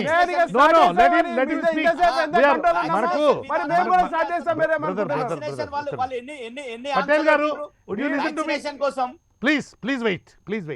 పటేల్ గారు ఆయన మాట్లాడివ్వండి, ఆ తర్వాత మీకు అవకాశం ఇస్తాను. ఎడిదిరిగి we're about to run out of time. నేను మీకు అవకాశం ఇస్తాను, మీరు మధ్యలో ఇంటరప్ట్ చేయకండి ప్లీజ్. మాట్లాడండి సార్. ఇప్పుడు ఏదైతే మొత్తం దేశం ఒక ఫస్ట్ టైంలో అన్ని రాష్ట్రాలకి అనుమతి ఇచ్చారు, మీరు వ్యాక్సినేషన్ ప్రొక్యూర్ చేసుకోండి, మీరు వ్యాక్సినేషన్ ఇవ్వండి అని చెప్పారు కేంద్ర ప్రభుత్వం. కానీ అక్కడ సరిగా వ్యాక్సినేషన్ అవ్వట్లేదు. ఇక్కడ ఒట్టిగా నేను ప్రొక్యూర్మెంట్ పెట్టిన పలానా కంపెనీకి, ఈ కంపెనీకి ఎన్ని కోట్లైనా పర్వాలేదు, నేను నా రాష్ట్రాన్ని కాపాడుకుంటా, నా రాష్ట్రానికి ప్రతి ఒక్కరు వ్యాక్సినేషన్ ఇప్పించుకుంటా అని అన్న వ్యక్తి ఆ బడ్జెట్ ఏదో తీయండి. మీరు 35,000 కోట్లు ఏదైతే అన్నారో ఆ బడ్జెట్ ఏదో తీయండి. 30,000 కోట్లు ఏదైతే ఇచ్చేస్తాను, నేను ఇంత పెట్టి కొంటాను, ఆ బడ్జెట్ తోటి మెడికల్ ఇన్ఫ్రాస్ట్రక్చర్ మీరు డెవలప్ చేయండి. ఆ ఇన్ఫర్మేషన్ డెవలప్మెంట్ చేయకుండా మళ్ళీ మీరు ఏదో మాట్లాడుతున్నారు. ఈ దేశవ్యాప్తంగా ప్రతి ఒక్క మారుమూల గ్రామానికి వ్యాక్సినేషన్ అందిస్తుంది, ఫ్రీగా వ్యాక్సినేషన్ అందిస్తుంది కేంద్ర ప్రభుత్వం. కాబట్టి దీంట్లో ఏ విధంగా అయితే ప్రైజింగ్ అని ఇందాక వారు అన్నారో, ప్రైజింగ్ అన్ని కంపెనీలతో మాట్లాడి ఒక సిస్టమేటిక్గా తీసుకొస్తున్నారు తప్ప అక్కడ స్టేట్కి సెంట్రల్ కానీ కాదు. అందుకోసమే సెంట్రలైజ్గా 1 నేషన్ 1 వ్యాక్సిన్ అని కూడా ఆ విధంగా ముందలు తీసుకొచ్చి అందరు వ్యాక్సినేషన్. పటేల్ గారు ప్లీజ్ రెస్పాండ్. ఈరోజు వ్యాక్సినేషన్ విషయంలో దేశం ఎంత తప్పులు చేసింది అనేది మొత్తం సుప్రీంకోర్టు మొట్టికాయలేసింది. మీరు చెప్పడం మేము చెప్పడం కాదు, సుప్రీంకోర్టు మొట్టికాయలేసి ఈరోజు రాష్ట్రాలు ఎందుకు కొనుక్కోవాలి, రాష్ట్రాలకు ఒక ధర ఎందుకు ఉంటుంది, ఒక రేట్ ఎందుకు ఉంటుంది, కేంద్ర ప్రభుత్వానికి ఒక రేట్ ఎందుకు ఉంటుంది, మళ్ళీ ఇంకోటి రాష్ట్ర ప్రభుత్వానికి వ్యాక్సిన్ సప్లై చేయాలంటే ఆ సంస్థలకు కేంద్ర ప్రభుత్వం అనుమతి ఇవ్వాలి. ఏ రాష్ట్రానికి ఎన్ని ఇవ్వాలని కేంద్ర ప్రభుత్వం అనుమతి ఇస్తే మాత్రమే ఆ వ్యాక్సినేషన్ సంస్థలు చేసేటటువంటి పరిస్థితి ఉంది. తెలంగాణ ప్రభుత్వం కూడా కొనుక్కున్నది వ్యాక్సినేషన్, దాదాపు 5 లక్షల చిల్లర వ్యాక్సినేషన్లు డోసులు కొనుక్కోవడం జరిగింది. కానీ కేంద్ర ప్రభుత్వ విధానాలు తప్పున్నాయని చెప్పేసి సుప్రీంకోర్టు మొట్టికాయలు వేసిన తర్వాత ఎవరండి మోడీ గారు కదా అండి మార్చుకున్నది. గతంలో రాష్ట్రాలు వ్యాక్సినేషన్ తీసుకోవాలి, ఇప్పియాలని చెప్పి 18 నుండి 45 వరకు రాష్ట్రాల బాధ్యత అని చెప్పినటువంటి చేతులు ఎత్తేసినటువంటి మోడీ గారు సుప్రీంకోర్టు మొట్టికాయలు వేసిన తర్వాత దేశమంతా ప్రపంచంలో ఉన్నటువంటి నిపుణులందరూ కూడా విమర్శించిన తర్వాత మళ్ళా విధానాన్ని మార్చుకొని ఈరోజు 21 నుండి వ్యాక్సినేషన్ ఇస్తాం, ఉచిత వ్యాక్సినేషన్ ఇస్తాం అన్నారు. ముందు ఎక్కడ పోయిందండి ఈ జ్ఞానం? ఎక్కడ పోయింది? ముందు మన దగ్గర ఏదో మన దేశంలో సరిపోయేటాన్ని డోసులు ఉన్నట్టు మిగతా ప్రపంచంలో ఉన్నటువంటి మిగతా దేశాలకు 6.5 కోట్ల డోసులను ధారాదత్తం చేసేసి ఈరోజు మనం చేతులు ఎత్తేసినటువంటి పరిస్థితి. ఈ 2వ వేవ్ కి కారకులు ఎవరండి? మొత్తం కూడా వ్యాక్సినేషన్ ప్రపంచంలో పటేల్ గారు పటేల్ గారు ఈ పాపంలో ఎవరి వాటా వాళ్ళకు ఉన్నట్లు కనపడుతోంది. అయితే లేదులేండి, మోడీ గారి పాపం మోడీ గారి వాటా పాపం ఆయనకుంది, కేసీఆర్ గారి పాపం వాటా కేసీఆర్ గారికి ఉన్నట్లుంది. ఒక్క నిమిషం. అయితే అట్లీస్ట్ ఇప్పుడు డాక్టర్ గారు చెప్పినటువంటి విధంగా ఇందాక చాలా బ్రహ్మాండమైనటువంటి సూచనలు కొన్ని చేశారు, చాలా అద్భుతమైనటువంటివి. మనకు సరైనటువంటి సంఖ్యలో వైద్య సిబ్బంది లేకపోతే ఒక 10,000 మందిని మనం తాత్కాలిక ప్రాతిపదికన ఒక వారం రోజుల్లో, అంటే కనీసమైనటువంటి టెస్టులు చేయడానికి, కనీసమైనటువంటి వైద్య సదుపాయాల కల్పనలో వాళ్ళు ఒక పాత్ర పోషించడానికి వీలుగా మనం సిద్ధం చేసుకోవచ్చు అని చెప్పారనమాట. చాలా బ్రహ్మాండమైనటువంటి సజెషన్. సో ఒక్క నిమిషం సార్, ఒక్క నిమిషం పటేల్ గారు. సో అంటే మనం రాబోయేటువంటి ప్రమాదాన్ని ఎదుర్కోవడం కోసం మనం అన్ని విధాల సమాయత్తమై ఉండాలి. ఎందుకంటే మనం లేకపోయేట్లయితే ఇప్పుడున్నటువంటి మాదిరిగా అన్ని వదిలేసి కాళ్ళు బారు చాపుకొని కనుక కూర్చుండేట్లయితే చాలా ఇబ్బందికరమైన పరిస్థితి. ఎందుకంటే ఈ మాటలు ఆయన మన మిత్రుడు, బీజేపీ మిత్రుడో లేకపోతే ఇందాక వెళ్ళిపోయినటువంటి కాంగ్రెస్ మిత్రుడు వాళ్ళు అంటలేదు, రాజకీయాలతో ఎలాంటి సంబంధం లేనటువంటి డాక్టర్ గారు చెప్తున్నటువంటి మాటలు ఇవి. సో వాటిల్ని పరిగణనలోకి తీసుకొని వాటిని ఒక హెచ్చరికగా భావించి, వాటిని శిరోధార్యంగా భావించి దానికి సంబంధించి ఏ విధమైనటువంటి కార్యక్రమాలు చేపట్టాలి అనేటువంటిది మీ ద్వారా మేము రాష్ట్ర ప్రభుత్వానికి విజ్ఞప్తి చేస్తున్నాం అన్నమాట. దానికి సంబంధించి మీరు ఏమైనా ఒక మాట మాట్లాడదలుచుకుంటే మాట్లాడండి. డెఫినెట్ గా థర్డ్ వేవ్ లో పిల్లలకు ఎఫెక్ట్ అవుతుంది అనే ఉద్దేశంతో పిల్లలకు సంబంధించి ఆక్సిజన్ బెడ్లు కూడా రెడీ పెట్టడం జరిగింది. నీలవర్ హాస్పిటల్ కావచ్చు, మిగతా హాస్పిటల్ అన్ని కూడా బెడ్స్ అన్ని కూడా రెడీ చేయడం జరిగింది. అదే విధంగా ప్రభుత్వం పటేల్ గారు వెయిట్ చేయండి. డాక్టర్ గారు, ఈ థర్డ్ వేవ్ అనేటువంటిది పిల్లల్ని టార్గెట్ చేయబోతోంది, 18 లోపు పిల్లల్ని టార్గెట్ చేయబోతోంది అనేటువంటి వాదన, వదంతులు వినపడుతూ ఉన్నాయి. దీనికి సంబంధించి మీరేమంటారు? అలా ఆ మేరకమైన సమాచారం ఉందా ఎక్కడైనా? ఒకటి విషయం ఏంటంటే, మేమంతా సైంటిఫిక్ డేటా వాళ్ళమండి, మేము జ్యోతిష్యులం కాదు. అవును, థర్డ్ వేవ్ వస్తుంది, థర్డ్ వేవ్ లో పిల్లలు ఎఫెక్ట్ అవుతారు అని చెప్పడానికి కూడా కంప్లీట్ సైంటిఫిక్ డేటా లేదు. కొద్ది మేరకు మొన్న మహారాష్ట్ర, గుజరాత్ లో కొంతమంది పిల్లలు ఇన్ఫెక్ట్ అయ్యారు కానీ బాగా రికవర్ అయ్యారు. ఫస్ట్ అండ్ ఫార్మోస్ట్ పిల్లలకు ఇన్ఫెక్షన్ రాకపోవడానికి కారణము వాళ్ళకు బాడీలో రోగ నిరోధక శక్తి అనేది ఇన్నేట్ ఇమ్యూనిటీ సిస్టమ్ మనకన్నా స్ట్రాంగ్ గా ఉంటుంది. అందుకనే గత సంవత్సరంన్నరలో ఫస్ట్ సెకండ్ వేవ్ లో మనం ఇన్ఫెక్షన్ చూడలేదు. ఒకటి, వాళ్ళకు రిసెప్టార్స్ అంటే కరోనా వైరస్ యొక్క స్పైక్ ప్రోటీన్ పోయి పిల్లల్లో అంటే ఊపిరితిత్తుల్లో ఉండే రిసెప్టార్స్ అటాక్ చేయాలి. మన అడల్ట్స్ లో ఉండే అన్ని రిసెప్టార్స్ పిల్లల్లో ఉండవు. రెండో కారణం. మూడో కారణం, మనము సోషల్ గా బయట తిరిగినట్టు పిల్లల్ని తిరగనివ్వలేదు లాక్డౌన్ టైంలో. నాలుగో కారణం, స్కూల్స్ క్రాస్ ఇన్ఫెక్షన్ లేకపోవడం వల్ల ఇన్ఫెక్షన్ లేదు. ఇలాంటి ఎన్నో కారణాల వల్ల పిల్లలలో ఇన్ఫెక్షన్ ఇప్పటి వరకు మనం ప్రపంచ దేశాల్లో ఎక్కడ కూడా మితిమీరి చూడలేదు, చావులు చూడలేదు. కేవలం ఇన్ఫెక్షన్ కొద్ది మేరకు చూసినాం. ఇప్పుడు థర్డ్ వేవ్ ఎప్పుడు వస్తుందా అన్నది చెప్పడానికి అటు ఇటు అన్నట్టుగా 50-50గా చూసుకోవాలి, కానీ 100% వస్తుంది, పిల్లలకి ఎఫెక్ట్ అవుతుంది అని చెప్పడానికి వీల్లేదు. కొన్ని సైంటిఫిక్ డేటా ఏమంటున్నారు, ఫస్ట్ వేవ్ లో వృద్ధులకు వచ్చింది, సెకండ్ వేవ్ లో యూత్ కి వచ్చింది, థర్డ్ వేవ్ లో పిల్లలకు వస్తుంది. ఇంకొంతమంది ఏమంటారు సైంటిస్టులు, ఫస్ట్ వేవ్ లో వైరస్ యొక్క మాలిక్యూల్ సైజ్ పెద్దది, సెకండ్ వేవ్ లో మాలిక్యూల్ సైజ్ తగ్గింది, థర్డ్ వేవ్ లో ఇంకా చిన్నగా అవుద్ది, పిల్లలకి ఎఫెక్ట్ అవుద్ది అంటారు. తర్వాత వైరస్ నాశనం అవుద్ది అంటారు. ఇవన్నీ ప్రెడిక్షన్స్ అన్ని ఎలా ఉన్నాయంటే సోషల్ మీడియాలో మనందరినీ ఇంక్లూడింగ్ డాక్టర్స్ కూడా కన్ఫ్యూజ్ చేసేస్తున్నాయి. ఏ డాక్టర్ కూడా ఖచ్చితంగా థర్డ్ వేవ్ వస్తుంది లేదా థర్డ్ వేవ్ లో పిల్లలే ఎఫెక్ట్ అవుతారు చెప్పడానికి కూడా సైంటిఫిక్ ఎవిడెన్స్ లేదు. రావచ్చు, రాకపోవచ్చు. మొన్న కొన్ని కంట్రీస్ లో థర్డ్ వేవ్ లో పిల్లలకి ఎఫెక్ట్ రాలేదే, మళ్ళీ అడల్ట్స్ కే వచ్చింది కదా. పిల్లలకు అక్కడ ఇక్కడ స్పోరాడిక్ గా వచ్చింది, వాళ్ళు రికవర్ అయ్యారు. మరి మళ్ళీ ఇక్కడ థర్డ్ వేవ్ వచ్చేదానికి పిల్లలకి ఎఫెక్ట్ అవుతుందన్న స్ట్రాంగ్ ఎవిడెన్స్ ఎక్కడుంది? సో ఈ ఊహాగానాలు పక్కన పెట్టి మనం ఏం చెయ్యాలి? మనకు 270 కోట్ల వ్యాక్సిన్ అవసరం. అంటే దాదాపుగా 4 లక్షల కోట్ల రూపాయలు మనకు బడ్జెట్ అవసరం. సెంట్రల్ గవర్నమెంట్ కు దాదాపుగా 50 లక్షల కోట్ల బడ్జెట్, స్టేట్ ఒక్కొక్క గవర్నమెంట్ కు 2 నుంచి 4 లక్షల కోట్ల బడ్జెట్లు ఉన్నాయి. ఇవన్నీ కలిపితే 100 కోట్లు ఉంటాయి. మనం ప్రజలకు 137 కోట్ల మందికి మనం ఒక 270 కోట్ల వ్యాక్సిన్లు ఇవ్వలేని అంత బీద దేశం అండి మనది. నాకు అర్థం కాదు, ఎందుకు కొనిపియాలా? 150 రూపాయలు 200 రూపాయలు పెట్టేసి ఇంకా కొంచెం ఎక్కువగా అడిషనల్ గా మనం ఎన్నో పథకాలు పైసలు ఇచ్చి ఆదుకుంటున్నాం ప్రజల్ని. అదే వ్యాక్సిన్ ఇచ్చి ఎందుకు ఆదుకోం? నేను అనేది ఏంటంటే మనకు 3 నుంచి 4 లక్షల కోట్లు ఖర్చు పెడితే మన దేశంలో 100% వ్యాక్సినేషన్ చేయొచ్చు. కానీ చేయాల్సిన అవసరం లేదు. మనం 60-70 కోట్ల మందికి వ్యాక్సిన్ చేస్తే మిగతా వాళ్ళకి హర్డ్ ఇమ్యూనిటీ ద్వారా మనకు యాంటీబాడీస్ వస్తాయి. తద్వారా 100% ప్రొటెక్షన్ ఇచ్చుకోవచ్చు. కనీసం ఒక 60 కోట్ల మందికి 70 కోట్ల మందికి వ్యాక్సినేషన్ రెడీ చేసుకోండి. ఒక 140 కోట్ల డోసెస్ వ్యాక్సిన్ తయారు చేసుకోండి. ప్రజల్ని 140 కోట్ల వ్యాక్సిన్ మనం తయారు చేసుకోలేకపోతే మనం విలాసాలకు, కార్లకు, ఇల్లులు కట్టుకోవడానికి కొన్ని లక్షల కోట్లు ఖర్చు పెడుతున్నాము.